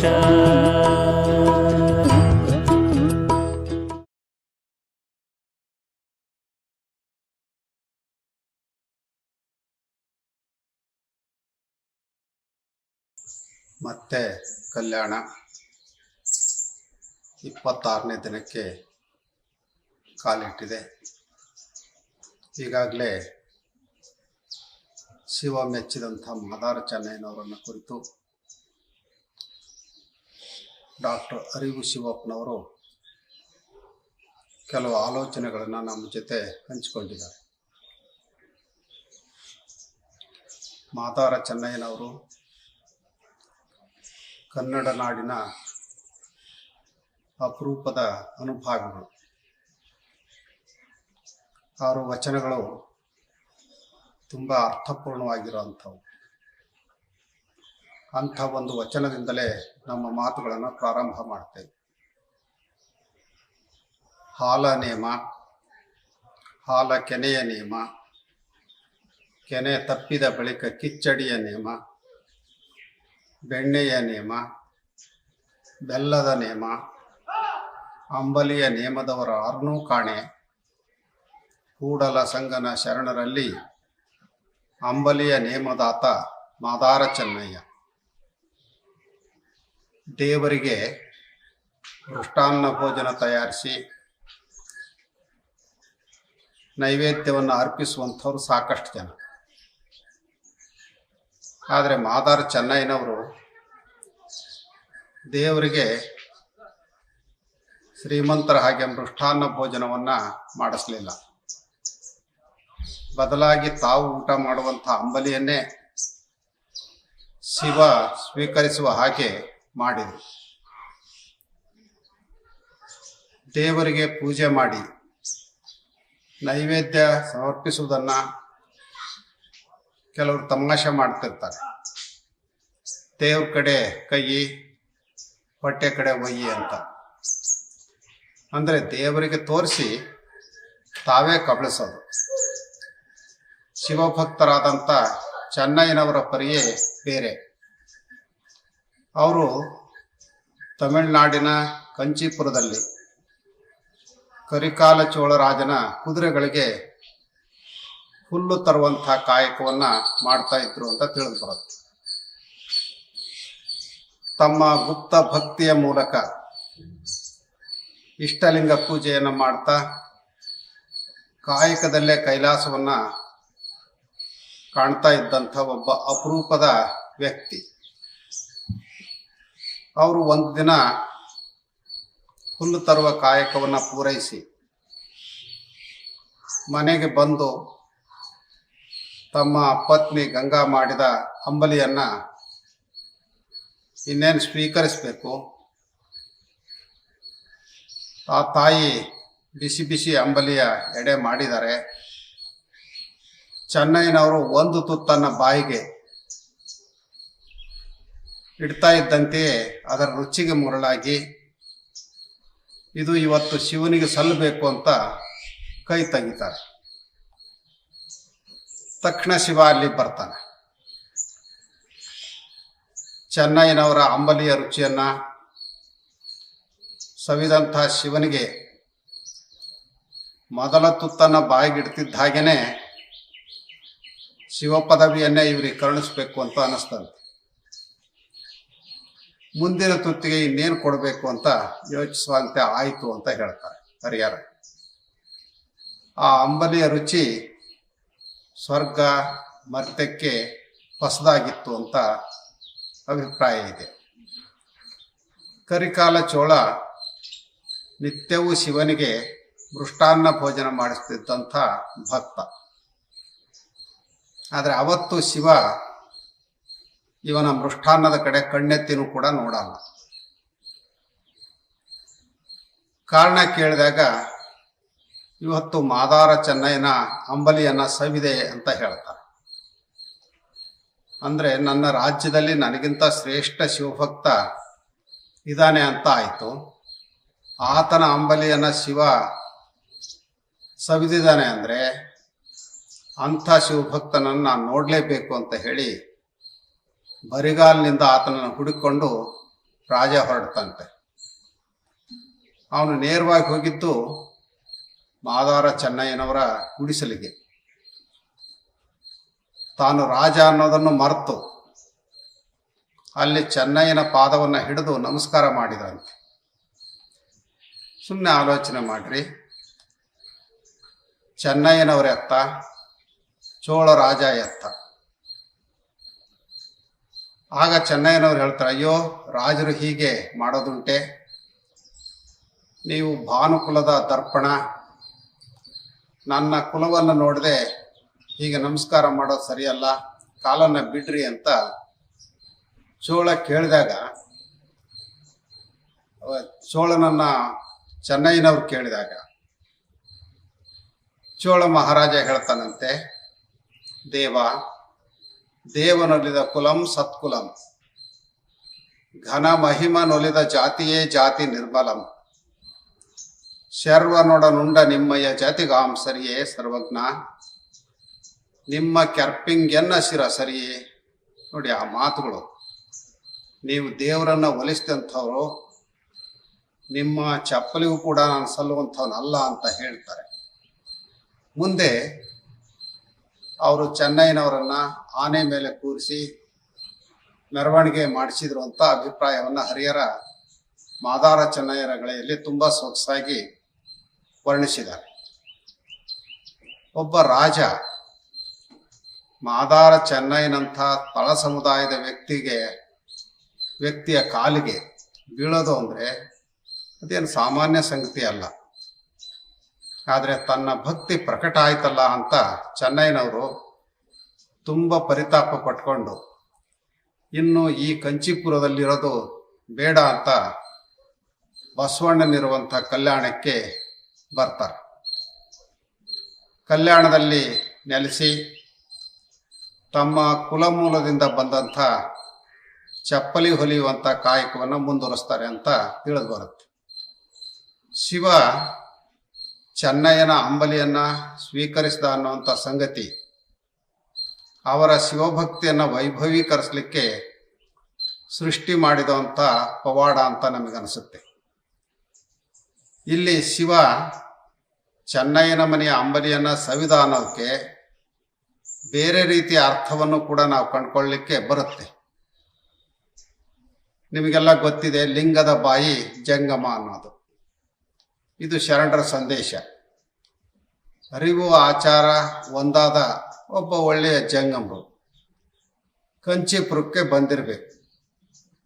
ಆ ಜಂಗಮರ ನಡೆ ನುಡಿಗಳನ್ನು ಕಂಡು ಚೋಳ ರಾಜ ಅವರಿಗೆ ನಿತ್ಯವೂ ಮೃಷ್ಟಾನ್ನ ಪ್ರಸಾದದ ವ್ಯವಸ್ಥೆಯನ್ನು ಮಾಡಿರಬೇಕು. ಆದರೆ ಅವತ್ತು ಆ ಜಂಗಮ ಮಾದಾರ ಚೆನ್ನಯ್ಯನವರ ಕಾಯಕ ನಿಷ್ಠೆಗೆ ಮೆಚ್ಚಿ ಅವರ ಮನೆಯ ಅಂಬಲಿಯನ್ನು ಸವಿದಿರಬೇಕು. ಹಾಗಾಗಿ ಆತ ಚೋಳರಾಜನ ಮೃಷ್ಟಾನ್ನ ಬೇಡ ಅಂತ ಹೇಳಿದಾನೆ ಅಂತ ನಾವು ಭಾವಿಸ್ಕೊಳ್ತೇವೆ. ಯಾಕೆ ಅಂತ ಕೇಳಿದಾಗ ಚೆನ್ನಯ್ಯನವರ ವಿಚಾರ ಬಯಲಿಗೆ ಬರುತ್ತೆ. ಚೆನ್ನಯ್ಯನಂಥ ಜಂಗಮ ನನ್ನ ರಾಜ್ಯದಲ್ಲಿ ಇರೋದು ನನಗೆ ತಿಳಿದಿಲ್ವಲ್ಲ ಅಂತ ಚೋಳ ಆತನ ವಿವರವನ್ನು ತಿಳಿದು ಗೌರವಿಸಿರ್ಬೇಕು. ಹೀಗೆ ವೈಜ್ಞಾನಿಕ ನೆಲೆಯಲ್ಲಿ ಇದನ್ನು ಅರ್ಥೈಸುವಂಥದ್ದು ಸತ್ಯಕ್ಕೆ ಸಮೀಪ ಅಂತ ಅನಿಸುತ್ತೆ. ಮಾದಾರ ಚೆನ್ನಯ್ಯನವರು ಮೂಲತಃ ಕನ್ನಡ ನಾಡಿನವರೇ ಆಗಿರ್ಬೇಕು. ಹೆಸರೇ ಸೂಚಿಸಿದಂತೆ ಅವ್ರದ್ದು ಚಪ್ಪಲಿ ತಯಾರಿಸುವಂಥ ಕಾಯಕ. ಕಾರಣಾಂತರಗಳಿಂದ ಕಂಚಿಗೆ ಹೋಗಿ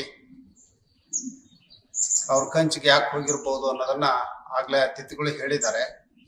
ಅಲ್ಲಿ ಚೋಳರಾಜನ ಕುದುರೆಗಳಿಗೆ ಹುಲ್ಲು ತರುವಂತಹ ಕಾಯಕವನ್ನ ಸ್ವೀಕರಿಸಿದ್ರು ಅಂತ ತಿಳಿದು ಬರುತ್ತೆ.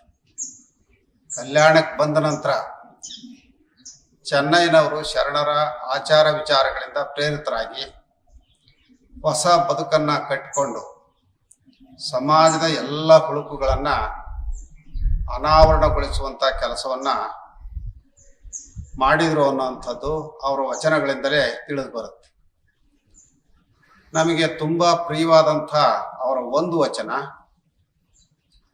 ನಡೆ ನುಡಿ ಸಿದ್ಧಾಂತವಾದಲ್ಲಿ ಕುಲ ಫಲೆ ಸೂತಕವಿಲ್ಲ, ನುಡಿ ಲೇಸು ನಡೆ ಅಧಮವಾದಲ್ಲಿ ಅದು ಬಿಡುಗಡೆಯಿಲ್ಲದ ಹೊಲೆ, ಕಳವು ಪಾರದ್ವಾರಂಗಳಲ್ಲಿ ಫಲಭ ನರಿಯದೆ ಕೆಟ್ಟು ನಡೆಯುತ್ತ ಮತ್ತೆ ಕುಲಜರೆಂಬ ಒಡಲವರುಂಟೆ, ಆಚಾರವೇ ಕುಲ ಅನಾಚಾರವೇ ಹೊಲೆ, ಇಂತಿ ಉಭಯವ ತಿಳಿದರಿಯಬೇಕು, ಕೈಯುಳಿ ಕತ್ತಿ ಅಡಿಗುಂಟ ಕಡಿಯಾಗಬೇಡ, ಹರಿ ನಿಜಾತ್ಮ ರಾಮ ರಾಮನ. ಶರಣರ ಬದುಕು ನಿಂತದ್ದೇ ನಡೆ ನುಡಿ ಮೇಲೆ. ನಡೆದಂತೆ ನುಡಿದಾಗ, ನುಡಿದಂತೆ ನಡೆದಾಗ ಕುಲ ಹೊಲೆ ಸೂತಕ ತನ್ನಷ್ಟಕ್ಕೆ ತಾನೇ ಮಾಯವಾಗಿಬಿಡ್ತಾವ. ಬದಲಾಗಿ ನುಡಿ ಪುರಾತನರದಾಗಿ, ನಡೆ ಕಿರಾತನರದಾಗಿದ್ರೆ ಅದೇ ನಿಜವಾದ ಫಲೆ. ಕುಲ ಅಂತಂದ್ರೆ ಜಾತಿ. ಜಾತಿಯ ಆಧಾರದ ಮೇಲೇನೆ ಒಬ್ಬರನ್ನ ಶ್ರೇಷ್ಠರು ಮತ್ತೊಬ್ಬರನ್ನ ಕನಿಷ್ಠರು ಅಂತ ಪರಿಗಣಿಸುವ ಅನಿಷ್ಟ ಪದ್ಧತಿ ಪರಂಪರೆಯಿಂದಲೂ ಬೆಳೆದು ಬಂದಿದೆ. ಈ ಅನಿಷ್ಟವನ್ನ ನಿವಾರಿಸುವ ಕೆಲಸ ಮಾಡಿದವರು ಬಸವಾದಿ ಶಿವಶರಣರು. ಅವರು ಜಾತಿಯ ಆಧಾರದ ಮೇಲೆ ಕನಿಷ್ಠ ಶ್ರೇಷ್ಠತೆಯನ್ನ ಗುರುತಿಸಿದವರಲ್ಲ. ಬದಲಾಗಿ ಅವರ ಮಾತು ಕೃತಿಯ ಮೂಲಕವೇ ಗುರುತಿಸಿದವರು. ಒಬ್ಬ ವ್ಯಕ್ತಿ ಕಳುವು ಮಾಡ್ತಾ ಇದ್ರೆ, ವ್ಯಭಿಚಾರಿಯಾಗಿದ್ರೆ ಅವನೇ ಕೀಳು ಮನುಷ್ಯ. ಅದನ್ನ ಬಿಟ್ಟು ಏನೆಲ್ಲ ಅನಾಚಾರ ಮಾಡ್ತಾ ಜಾತಿಯಿಂದ ನಾನೇ ಶ್ರೇಷ್ಠ ಅನ್ನೋದನ್ನ ಚೆನ್ನೈನಂಥವ್ರು ಒಪ್ಪೋದಿಲ್ಲ. ಅವರ ದೃಷ್ಟಿಯಲ್ಲಿ ಸದಾಚಾರವೇ ಸತ್ಕುಲ, ಅನಾಚಾರವೇ ಹೀನಕುಲ. ಇದನ್ನ ಪ್ರತಿಯೊಬ್ಬರು ಅರಿತು ನಡಿಬೇಕು ಅಂತ ಅವರ ಅಭಿಪ್ರಾಯ. ಚೆನ್ನೈನವರ ವಚನಗಳಲ್ಲಿ ಬಂಡಾಯ ಪ್ರಜ್ಞೆಯೂ ಇದೆ. ಅವರ 10 ವಚನಗಳು ಮಾತ್ರ ದೊರೆತಿವೆ. ಅವರು ತಮ್ಮ ವಚನಾಂಕಿತವಾಗಿ ತಾವು ಮಾಡ್ತಾ ಇದ್ದಂಥ ಕಾಯಕದ ಪರಿಭಾಷೆಯನ್ನೇ ಬಳಸಿರುವಂಥದ್ದು ಗಮನಾರ್ಹ. ಚಪ್ಪಲಿ ತಯಾರಿಸುವಂಥ ಪರಿಕರಗಳನ್ನೇ ಬಳಸಿ ಕೈಯುಳಿ ಕತ್ತಿ ಅಡಿಗೂಂಟಕ್ಕೆ ಅಡಿಯಾಗಬೇಡ, ಹರಿ ನಿಜಾತ್ಮ ರಾಮ ರಾಮನ ಅಂತ ಅಂಕಿತವನ್ನ ಬಳಸಿಕೊಂಡಿದ್ದಾರೆ. ಇದರಲ್ಲಿ ಬಳಸಿರುವಂತಹ ಶಬ್ದಗಳ ಅರ್ಥವನ್ನ ಈಗಾಗಲೇ ಉಪನ್ಯಾಸಕರಾದ ಡಾಕ್ಟರ್ ಅರಿವು ಶಿವಪ್ಪನವರು ತಿಳಿಸಿದ್ದಾರೆ. ಕಾಯಕಕ್ಕೆ ಮಹತ್ವ ನೀಡುವ ಚೆನ್ನೈನವರು ಕಾಯಕದ ಜೊತೆ ಮತ್ತೇನೇನು ಇರಬೇಕು ಅನ್ನೋದನ್ನ ಹೇಳ್ತಾರೆ. ಕಾಯದ ಸುಳುಹುನ್ನಕ್ಕರ ಕರ್ಮ ಪೂಜೆ ಬೇಕೆಂಬರು, ಜೀವನ ಸಂಚಾರವುಳ್ಳನ್ನಕ್ಕ ಜ್ಞಾನವರಿಯಬೇಕೆಂಬರು, ಜ್ಞಾನ ಧ್ಯಾನಿಸಿ ಕಾಬಲ್ಲಿ ಕಾಯದ ಕರ್ಮದಿಂದ ಮುಕ್ತಿಯೋ ಜೀವನ ಜ್ಞಾನದಿಂದ ಮುಕ್ತಿಯೋ, ಜ್ಞಾನ ಧ್ಯಾನದಿಂದ ಮುಕ್ತಿಯೋ, ಧ್ಯಾನಿಸಿ ಕಾಲ ಕುರುಹ ಎನಗೊಂದು ಬಾರಿ ತೋರ, ಕೈಯುಳಿ ಕತ್ತಿ ಅಡಿಗೂಂಟಕ್ಕಡಿಯಾಗಬೇಡ, ಹರಿ ನಿಜಾತ್ಮ ರಾಮ ರಾಮನ. ಈ ಶರೀರ ಇರೋವರೆಗೂ ಅದರ ಪೋಷಣೆಗಾಗಿ ಏನಾದರೂ ಒಂದು ಕಾಯಕನ ಮಾಡಲೇಬೇಕು. ಅದರ ಜೊತೆಗೇನೆ ದೇಹದಲ್ಲಿ ಉಸಿರಿರೋವರೆಗೆ ಅರಿವನ್ನ ಪಡಿತಾನೇ ಇರಬೇಕಾಗತ್ತೆ.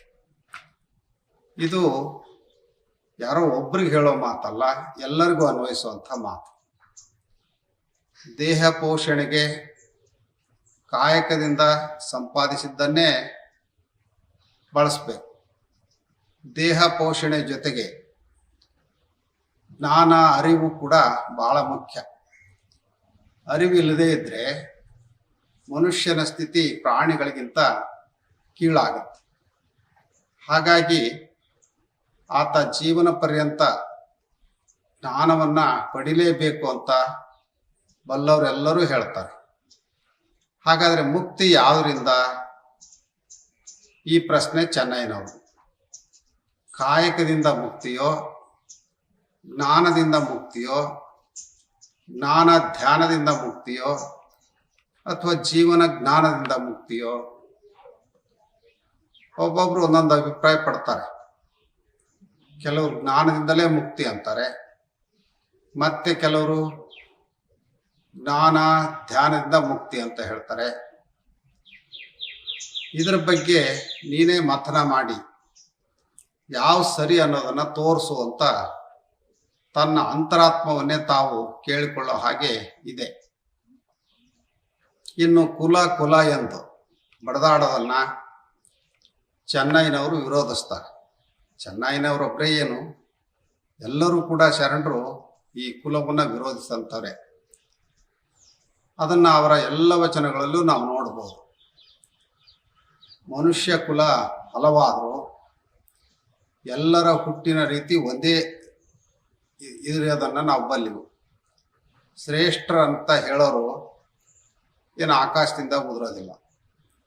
ಕನಿಷ್ಠ ಅಂತ ಕರೆಯುವಂಥವ್ರು ನರಕದಿಂದ ಏನು ಹೊರಬರೋದಿಲ್ಲ. ಶ್ರೇಷ್ಠ ಕನಿಷ್ಠ ಇಬ್ಬರ ಹುಟ್ಟಿನ ಗುಟ್ಟು ಕೂಡ ಒಂದೇ ರೀತಿ ಇರುವಾಗ ಯಾಕೆ ಕುಲದ ಮಾತು ಅನ್ನುವಂಥ ಪ್ರಶ್ನೆ ಚೆನ್ನೈನವರು. ಮಾತಿನ ರೀತಿ ಬೇರೆ ಬೇರೆ ಇರ್ಬೋದು, ಆದರೆ ನಿಹಿತವಾದ್ದನ್ನೇ ಎಲ್ಲರೂ ಆಡ್ಬೇಕು ತಾನೆ. ವಸ್ತು, ಜಾತಿ, ಗೋತ್ರ ಇವುಗಳಲ್ಲಿ ಅಂಥ ವಿಶೇಷ ಏನಿಲ್ಲ. ಹಗಲು ರಾತ್ರಿ ಅಂತ ಗುರುತಿಸೋದಕ್ಕೆ ಕಾರಣ ಬೆಳಗು ಮತ್ತು ಕತ್ತಲೆ. ಬಸವಣ್ಣವರು ನೆಲನೊಂದೇ ಹೊಲಗೇರಿ ಶಿವಾಲಯಕ್ಕೆ, ಜಲವೊಂದೇ ಶೌಚಾಚಮನಕ್ಕೆ ಅನ್ನೋ ಹಾಗೆ ಚೆನ್ನೈನವರು ಸಹ ಕುಡಿಯುವುದು ಒಂದೇ ನೀರು, ನಡೆಯುವುದು ಒಂದೇ ನೆಲ, ಬೆಳಕಿಯುವ ಸೂರ್ಯ ಒಬ್ಬನೇ, ಬೆಳದಿಂಗಳನ್ನು ಕೊಡುವ ಚಂದ್ರ ಒಬ್ಬನೇ, ಅವರು ಎಲ್ಲರನ್ನು ಸಮಾನ ದೃಷ್ಟಿಯಿಂದ ನೋಡ್ತಾರೆ. ಶ್ರೇಷ್ಠರನ್ನ ಅಂಥವ್ರಿಗೆ ಬೇರೆ ನೆಲ, ನೀರು, ಬೆಳಕು, ತಂಪು ಇಲ್ಲ. ನೋಡುವ ದೃಷ್ಟಿ ಒಂದೇ, ಆದರೆ ನೋಡುವ ದೃಷ್ಟಿಕೋನ ಬೇರೆ ಬೇರೆ. ಈ ಸತ್ಯವನ್ನು ತಿಳಿದ್ರೆ ನೂರಾರು ಕುಲ ಹೊಲೆ ಅನ್ನುವಂಥದ್ದು ಇಲ್ಲ ಅಂತ ಅರಿವು ಮೂಡಿಸುವಂಥ ಕಾರ್ಯವನ್ನು ಚೆನ್ನೈನವರು ಮಾಡಿದ್ದಾರೆ. ಜಾತಿಯ ಶ್ರೇಣೀಕರಣ ಬಂದದ್ದು ಹೇಗೆ ಅಂತ ತಮ್ಮ ಮತ್ತೊಂದು ವಚನದಲ್ಲಿ ಅವರು ವಿವರಿಸ್ತಾರೆ. ವೇದಶಾಸ್ತ್ರಕ್ಕೆ ಹಾರುವನಾಗಿ, ವೀರ ವಿತರಣಕ್ಕೆ ಕ್ಷತ್ರಿಯನಾಗಿ, ಸರ್ವವನಾರೈದು ನೋಡುವಲ್ಲಿ ವೈಶ್ಯನಾಗಿ, ವ್ಯಾಪಾರದೊಳಗಾಗಿ, ಕೃಷಿಯ ಮಾಡುವುದಕ್ಕೆ ಶೂದ್ರನಾಗಿ, ಇಂತಿ ಜಾತಿ ಗೋತ್ರದೊಳಗಾದ ನೀಚ ಶ್ರೇಷ್ಠವೆಂಬ ಎರಡು ಕುಲವಲ್ಲದೆ ಹೊಲೆ 18 ಜಾತಿ ಎಂಬ ಕುಲವಿಲ್ಲ. ಬ್ರಹ್ಮವನರಿದಲ್ಲಿ ಬ್ರಾಹ್ಮಣ, ಸರ್ವ ಜೀವಹತ ಕರ್ಮಕ್ಕೊಳಗಾಗಿದ್ದಲ್ಲಿ ಸಮಗಾರ. ಈ ಉಭಯವನರಿದು ಮರೆಯಲಿಲ್ಲ, ಕೈಯುಳಿ ಕತ್ತಿ ಅಡಿಗೂಂಟ ಕಡಿಯಾಗಬೇಡ, ಅರಿ ನಿಜಾತ್ಮ ರಾಮ ರಾಮ. ಜಾತಿಯ ಕರಾಳತೆಯಿಂದ ಮಾದಾರ ಚೆನ್ನೈಯವರು ತುಂಬ ನೋವು ಅನುಭವಿಸಿರ್ಬೇಕು. ಹಾಗಾಗಿ ವಾಸ್ತವ ಚಿತ್ರಣವನ್ನು ಬಿಚ್ಚಿಡುವಂಥ ಪ್ರಯತ್ನವನ್ನು ಇಲ್ಲಿ ಮಾಡಿದ್ದಾರೆ. ವೇದ ಶಾಸ್ತ್ರಗಳನ್ನು ಓದೋವಂಥವ್ರು, ಅವುಗಳನ್ನು ಬಲ್ಲಂಥವ್ರು ಯಾರೇ ಆಗಿದ್ರೂ ಅವರನ್ನು ಹಾರವ ಅಂತ ಕರೀತಾರೆ. ಹಾರವ ಅನ್ನೋದೊಂದು ಜಾತಿ ಅಲ್ಲ. ಹೋರಾಟ ಮನೋಭಾವ ಬೆಳೆಸ್ಕೊಂಡು ನಾಡು ನುಡಿಯ ಸಂರಕ್ಷಣೆ ಮಾಡುವಂಥವ್ರು ಕ್ಷತ್ರಿಯರು. ಕ್ಷತ್ರಿಯ ಅನ್ನೋದು ಕೂಡ ಒಂದು ಜಾತಿ ಅಲ್ಲ. ಎಲ್ಲವನ್ನು ಅಳೆದು ತೂಗಿ ವ್ಯಾಪಾರ ಮಾಡ್ತಾರಲ್ಲ, ಅವ್ರು ವೈಶ್ಯರು ಅಂತ ಕರೀತಾರೆ. ವೈಶ್ಯ ಅನ್ನೋದು ಕೂಡ ಒಂದು ಜಾತಿ ಅಲ್ಲ. ಇನ್ನು ಕೃಷಿ ಇತ್ಯಾದಿ ಮಾಡುವಂಥವ್ರು ಶೂದ್ರರು. ಹಾಗಂತ ಅವ್ರದ್ದು ಕೀಳು ಜಾತಿ ಏನಲ್ಲ. ಅವರವರ ಆಸಕ್ತಿಗೆ ಅನುಗುಣವಾಗಿ ಒಬ್ಬನೇ ವ್ಯಕ್ತಿ ಹಾರವನೂ ಆಗ್ಬೋದು, ಕ್ಷತ್ರಿಯನೂ ಆಗ್ಬೋದು, ವೈಶ್ಯನೂ ಆಗ್ಬೋದು, ಶೂದ್ರನೂ ಆಗ್ಬೋದು. ಹೀಗೆ ಅವನು ಏನು ಬೇಕಾದರೂ ಆಗ್ಬೋದು. ಹಾಗಾಗಿ ಯಾವುದೂ ಶ್ರೇಷ್ಠವಲ್ಲ, ಯಾವುದೂ ಕನಿಷ್ಠ ಅಲ್ಲ. ಅವರವರ ಕೆಲಸ ಕಾರ್ಯಗಳ ನೆಲೆಯಲ್ಲಿ ಉಚ್ಚ ಕುಲ ನೀಚ ಕುಲ ಅಂತ ಹೇಳ್ಬೋದೇ ಹೊರತಾಗಿ ಹುಟ್ಟಿನಿಂದ ಜಾತಿಯನ್ನ ಪರಿಗಣಿಸಬಾರ್ದು ಅಂತ ಸ್ಪಷ್ಟಪಡಿಸ್ತಾರೆ. ಚೆನ್ನೈನವರು ಕುಲ 18 ಜಾತಿ ಇಲ್ಲ ಅಂತ ಹೇಳ್ತಾರೆ. ಇದನ್ನೆಲ್ಲರೂ ಅರ್ಥ ಮಾಡ್ಕೊಳ್ಬೇಕು ಅಂತ ಸಮಾಜಕ್ಕೆ ಕರೆ ಕೊಡ್ತಾರೆ. ರಕ್ತ, ಮಾಂಸ, ಹಸಿವು, ತೃಷೆ, ವ್ಯಸನ, ವಿಷಯಗಳು ಎಲ್ಲರಿಗೂ ಒಂದೇ ಇರೋವಂಥವು. ಅವುಗಳಲ್ಲಿ ಏನು ಭೇದ ಇಲ್ಲ. ಮಾಡುವ ಕಾರ್ಯಗಳು ಹಲವಾದರೂ ಅವುಗಳನ್ನು ಅರಿಯುವಂಥ ಆತ್ಮ ಒಂದೇ. ಕುಲ ಯಾವುದಾದ್ರೇನು ಆತ್ಮನ ಅರಿವನ್ನ ಮಾಡಿಕೊಂಡವರೇ ಪರತತ್ವದ ಅನುಭಾವಿಗಳು. ಅದನ್ನು ಮರ್ತಲ್ಲಿ ಅವರು ಮಲತ್ರಯಗಳ ಉರುಳಿಗೆ ಸಿಲುಕಿ ಮಾಯಾಭ್ರಾಂತಿಗೆ ಒಳಗಾಗ್ತಾರೆ. ಈ ಸತ್ಯವನ್ನು ಅರ್ಥ ಮಾಡಿಕೊಂಡ್ರೆ ಜಾತಿ ಕುಲಗಳ ಹಂಗು ಇಲ್ಲ ಅನ್ನುವಂಥದ್ದು ಚೆನ್ನೈನವರ ಸ್ಪಷ್ಟ ಅಭಿಪ್ರಾಯ. ಹುಟ್ಟಿನಿಂದ ಯಾರೂ ಮೇಲಲ್ಲ, ಯಾರೂ ಕೀಳಲ್ಲ. ಅವರವರ ಜೀವನ ವಿಧಾನದಿಂದ ಒಬ್ಬರು ಶ್ರೇಷ್ಠರಾಗ್ಬೋದು, ಇಲ್ಲ ಕನಿಷ್ಠರಾಗ್ಬೋದು. ಇದಕ್ಕೆ ಅವರು ಕೊಡುವಂಥ ನಿದರ್ಶನಗಳು ವ್ಯಕ್ತಿಯ ಅಜ್ಞಾನದ ಕಣ್ಣನ್ನು ತೆರೆಸುವ ಹಾಗೆ ಇದ್ದಾವೆ. ಆ ವಚನ ನೋಡಿ: ಸಾಂಖ್ಯ, ಸ್ವಪಚ, ಅಗಸ್ತ್ಯ, ಕಬ್ಬಿಲ, ತುರ್ವಾಸ, ಮಚ್ಚಿಗ. ಆ ಹೇಳೋ ರೀತಿನೇ ನಾವು ಸ್ವಲ್ಪ ಬದಲಾವಣೆ ಮಾಡ್ಕೊಳ್ಬೇಕು ಅನಿಸುತ್ತೆ. ಸಾಂಖ್ಯ ಸ್ವಪಚ, ಅಗಸ್ತ್ಯ ಕಬ್ಬಿಲ, ದೂರ್ವಾಸ ಮಚ್ಚಿಗ, ದಧೀಚಿ ಕೀಲಿಗ, ಕಶ್ಯಪ ಕಮ್ಮಾರ, ರೋಮಜ ಕಂಚುಗಾರ, ಕೌಂಡಿಲ್ಯ ನಾವಿದ ಎಂಬುದನ್ನು ಅರಿದು ಮತ್ತೆ ಕುಲಗುಂಟೆಂದು ಛಲಕ್ಕೆ ಹೊರಲೇತಕ್ಕೆ ಇಂತಿ ಸಪ್ತ ಋಷಿಗಳೆಲ್ಲರೂ ಸತ್ಯದಿಂದ ಮುಕ್ತರಾದುದನ್ನು ಅರಿಯದೆ ಅಸತ್ಯದಲ್ಲಿ ನಡೆದು ವಿಪ್ರರು ನಾವು ಘನವೆಂದು ಹೋರುವ ಹೊತ್ತು ಹೋಕರ ಮಾತೇತಕ್ಕೆ ಕೈಯುಳಿ ಕತ್ತಿ ಅಡಿಗೂಂಟ ಕಡಿಯಾಗಬೇಡ ಅರಿ ನಿಜಾತ್ಮ ರಾಮ ರಾಮನ. ಸಪ್ತ ಋಷಿಗಳು ಅಂತ ಹೇಳಿ ಗೌರವಿಸ್ತಾ ಬಂದಿರುವಂಥ ಸಾಂಖ್ಯ, ಅಗಸ್ತ್ಯ, ದುರ್ವಾಸ, ದದೀಚಿ, ಕಶ್ಯಪ, ರೋಮಜ, ಕೌಂಡಿಲ್ಯ, ಈ 7 ಜನರು ಶ್ರೇಷ್ಠ ಕುಲದಲ್ಲಿ ಏನು ಹುಟ್ಟಿದವರಲ್ಲ. ಅವರು ಯಾವ್ಯಾವ ಕುಲದಲ್ಲಿ ಜನಿಸಿದ್ರು ಅನ್ನೋದನ್ನ ವಚನದಲ್ಲಿ ವಿವರವಾಗಿ ಹೇಳಿದ್ದಾರೆ. ಅಂದ್ರೆ ಶ್ರೇಷ್ಠತೆ ಅಥವಾ ಕನಿಷ್ಠತೆ ಹುಟ್ಟಿದ ಜಾತಿಯಿಂದ ಬರೋದಿಲ್ಲ. ಇದನ್ನ ಆ ಸಪ್ತರ್ಷಿಗಳ ನಿದರ್ಶನದ ಮೂಲಕ ಸಮಾಜಕ್ಕೆ ಅರಿವು ಮಾಡಿಸುವಂತ ಕಾರ್ಯವನ್ನ ಚೆನ್ನೈನವರು ಮಾಡಿದ್ದಾರೆ. ಹೀಗಿದ್ದು ತಮ್ಮದು ಶ್ರೇಷ್ಠ ಕುಲ ಅಂತ ಹೇಳಿ ಛಲದಿಂದ ಹೋರಾಡೋ ಅಂಥದ್ದು ಎಷ್ಟರ ಮಟ್ಟಿಗೆ ಸರಿ ಅಂತ ಪ್ರಶ್ನೆ ಮಾಡ್ತಾರೆ. ಸಪ್ತ ಋಷಿಗಳು ಸತ್ಯದ ದಾರಿಯಲ್ಲಿ ನಡೆದಿದ್ದರಿಂದ ಮುಕ್ತರಾದರು. ಇದನ್ನ ಅರ್ಥ ಮಾಡ್ಕೊಳ್ಳದೆ ಸತ್ಯ ಮಾರ್ಗವನ್ನು ಬಿಟ್ಟು ಸುಳ್ಳನ್ನೇ ತಮ್ಮ ಬದುಕಿನ ಬಂಡವಾಳ ಮಾಡಿಕೊಂಡು ನಾವು ವಿಪ್ರು ಅದರಿಂದ ಶ್ರೇಷ್ಠರು ಅಂತ ಹೇಳುವಂಥದ್ದು ಹೊತ್ತು ಹೋಕರ ಮಾತು ಅಂತ ಹೇಳಿ ಹೀಗಳಿದ್ದಾರೆ. ಅಂಥವ್ರ ಮಾತಿಗೆ ಮನ್ನಣೆ ನೀಡಬೇಕಾಗಿಲ್ಲ ಅಂತ ಅವ್ರ ಮುಖದ ಮೇಲೆ ಹೊಡೆದ ಹಾಗೆ ಹೇಳ್ತಾರೆ. ಸಂಸ್ಕಾರ, ಆದರ್ಶ ನಡಾವಳಿಕೆಗಳು, ಸತ್ಯದ ದಾರಿ ಒಬ್ಬ ವ್ಯಕ್ತಿಯನ್ನ ಶ್ರೇಷ್ಠನನ್ನಾಗಿ ಮಾಡುವಂಥ ಸಾಧನಗಳೇ ಹೊರತು ಅವರು ಹುಟ್ಟಿದ ಜಾತಿ ಖಂಡಿತ ಅಲ್ಲ. ಆದರೆ ಇವತ್ತಿಗೂ ಸಮಾಜದಲ್ಲಿ ಈ ಜಾತಿಯ ಪಿಡುಗು ನಾಶ ಆಗದೇ ಇರುವಂಥದ್ದು ವಿಷಾದನೀಯ. ಈಗಲೂ ಹುಟ್ಟಿನ ಕಾರಣಕ್ಕಾಗಿಯೇ ಒಬ್ಬರನ್ನ ಶ್ರೇಷ್ಠ ಕುಲಜರು ಅಂತ ಮತ್ತೊಬ್ಬರನ್ನ ಹೀನ ಕುಲಜರು ಅಂತ ಪರಿಗಣಿಸುವಂಥದ್ದು ಒಂದು ಅನಿಷ್ಟ ಪದ್ಧತಿ. ಇದು ಇವತ್ತಿಗೂ ಮರೆಯಾಗದೇ ಇರುವಂಥದ್ದು ವಿಷಾದನೀಯ. ಇನ್ನೂ ಎಂತೆಂಥ ಮಹಾತ್ಮರು ಈ ಜಾತಿಯ ವಿಷಬೀಜವನ್ನು ಸುಟ್ಟು ಹಾಕ್ಲಿಕ್ಕೆ ಬರಬೇಕಾಗಿದೆಯೋ ತಿಳಿತಾ ಇಲ್ಲ. ಮಾದಾರ ಚೆನ್ನೈನವರು ಎಲ್ಲೇ ಇದ್ದರೂ ತಮ್ಮ ಕಾಯಕ ಆದರ್ಶ ನಡಾವಳಿಕೆಯ ಮೂಲಕವೇ ಶ್ರೇಷ್ಠರಾದವರು. ಅವರು ಮಾದಿಗ ಜನಾಂಗದಲ್ಲೇ ಹುಟ್ಟಿದ್ರೂ ತಮ್ಮ ಸತ್ಕ್ರಿಯಾಚರಣೆಗಳ ಮೂಲಕ ಉಚ್ಚ ಕುಲಜರಾದರು. ಇವತ್ತು ಬೇಕಾಗಿರೋದು ಇದೇ ತಾನೇ. ಯಾರೇನು ಇಂಥದೇ ಜಾತಿಯಲ್ಲಿ, ಮಂತ್ಯದಲ್ಲಿ, ಕುಟುಂಬದಲ್ಲಿ ಹುಟ್ಟಿ ಬರಬೇಕು ಅಂತ ಮೊದಲೇ ಅರ್ಜಿ ಹಾಕಿರೋದಿಲ್ಲ. ಹುಟ್ಟಿನ ಕಾರಣಕ್ಕಾಗಿ ಅವ್ರಿಗೊಂದು ಜಾತಿ ಅಂಟ್ಕೊಂಡು ಬಿಡುತ್ತೆ.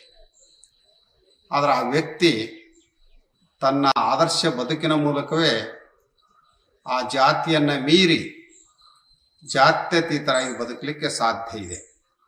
ಇದಕ್ಕೆ ಇತಿಹಾಸದಲ್ಲಿ ಬೇಕಾದಷ್ಟು ನಿದರ್ಶನಗಳಿದಾವೆ. ನಮ್ಮ ತರಳಬಾಳು ಜಗದ್ಗುರು ಬೃಹನ್ಮಠದ ಮೂಲ ಪುರುಷ ವಿಶ್ವಬಂಧು ಮರಳಿಸಿದ್ದರು ಹುಟ್ಟಿನ ಕಾರಣಕ್ಕಾಗಿ ಮಾದಿಗರು. ಆದರೆ ತಮ್ಮ ಜೀವಪರ ಕಾಳಜಿ, ಜನಪರ ಸೇವಾ ಕಾರ್ಯಗಳ ಮೂಲಕ ಜಾತಿಯ ಸಂಕೋಲೆಯಿಂದ ಹೊರಬಂದು ವಿಶ್ವಬಂಧು ಅಂತ ಖ್ಯಾತಿಯನ್ನು ಪಡೆದಂಥವ್ರು, ಅದೇ ರೀತಿ ಬಾಳಿದಂಥವ್ರು.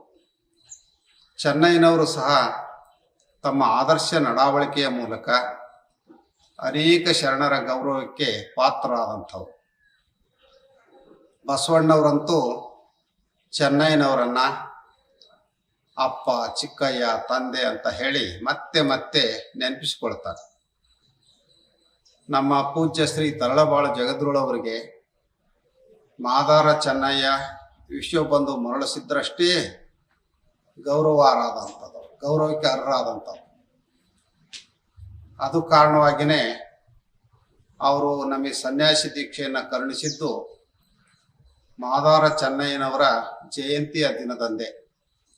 ಇದನ್ನು ನಾವೆಂದಿಗೂ ಕೂಡ ಮರೆಯೋ ಹಾಗಿಲ್ಲ.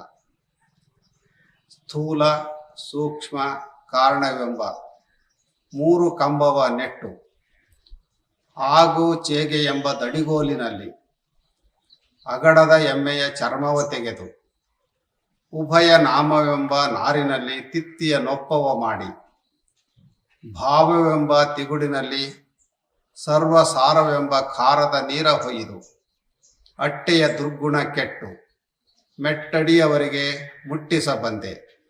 ಮೆಟ್ಟಡಿಯ ತಪ್ಪಲ ಕಾಯದೆ ಮೆಟ್ಟಡಿಯ ಬಟ್ಟೆಯ ನೋಡಿಕೊಳ್ಳಿ, ಕೈಯುಳಿ ಕತ್ತಿ ಅಡಿಗುಂಟ ಕಡಿಯಾಗಬೇಡ ಅರಿ ನಿಜಾತ್ಮ ರಾಮನ.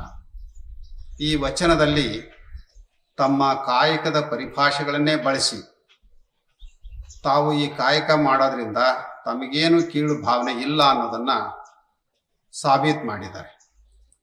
ಆ ಮೂಲಕವೇ ಕಾಯಕ ಶ್ರದ್ಧೆಯನ್ನು ಎತ್ತಿ ಹಿಡಿದಿದ್ದಾರೆ. ಇಷ್ಟು ಮಾತುಗಳನ್ನು ಹೇಳ್ತಾ ಇವತ್ತಿನ ದಾಸೋಹಿಗಳು ಚಿತ್ರದುರ್ಗ ತಾಲೂಕು ಹಿರೇಬೆನ್ನೂರಿನ ಪ್ರಥಮ ದರ್ಜೆ ಗುತ್ತಿಗೆದಾರರಾದಂಥ ಗೌಡ್ರ ಅಜ್ಜಯ್ಯ ಮತ್ತು ಮಕ್ಕಳು, ಕುಟುಂಬದವರು, ಅವರಿಗೆ ಕೃತಜ್ಞತೆಗಳು. ಮತ್ತೆ ಕಲ್ಯಾಣದ ಸಂದೇಶ ಸಂದೇಶ, ಮತ್ತೆ ಕಲ್ಯಾಣದ ಸಂದೇಶ, ಮತ್ತೆ ಕಲ್ಯಾಣದ ಸಂದೇಶ, ಮತ್ತೆ ಕಲ್ಯಾಣದ ಸಂದೇಶ.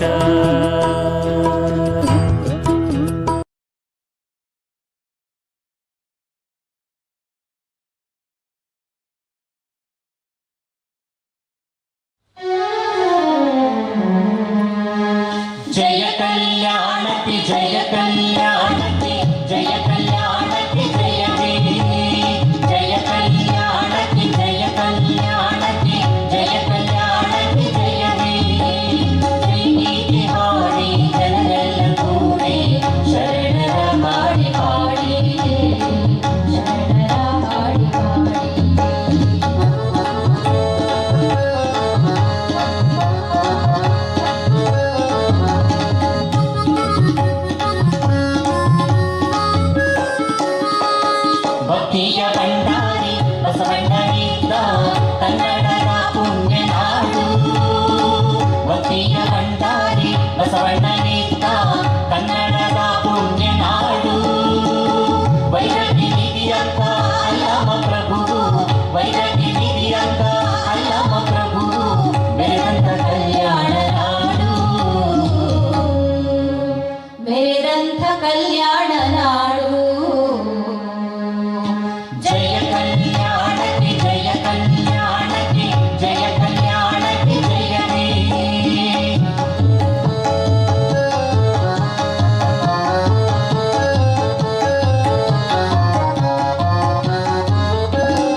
ಉಭಯರು ಕೂಡಿ ಜಾರಿಗೆ ಸವಾಲು ಹೂಡಿ ನೀಲಶೀಲರು ಒಟ್ಟಾಗಿ ಕೂಡಿ ನೀಲಶೀಲರು ಒಟ್ಟಾಗಿ ಕೂಡಿ ತೋರಿದರು ಕಲ್ಯಾಣ ಮಾಡಿ ತೋರಿದರು ಕಲ್ಯಾಣ ಮಾಡಿ ಜಯ ಕಲ್ಯಾಣಕ್ಕೆ ಜಯ ಕಲ್ಯಾಣಕ್ಕೆ ಜಯ ಕಲ್ಯಾಣಕ್ಕೆ ಜಯವೇ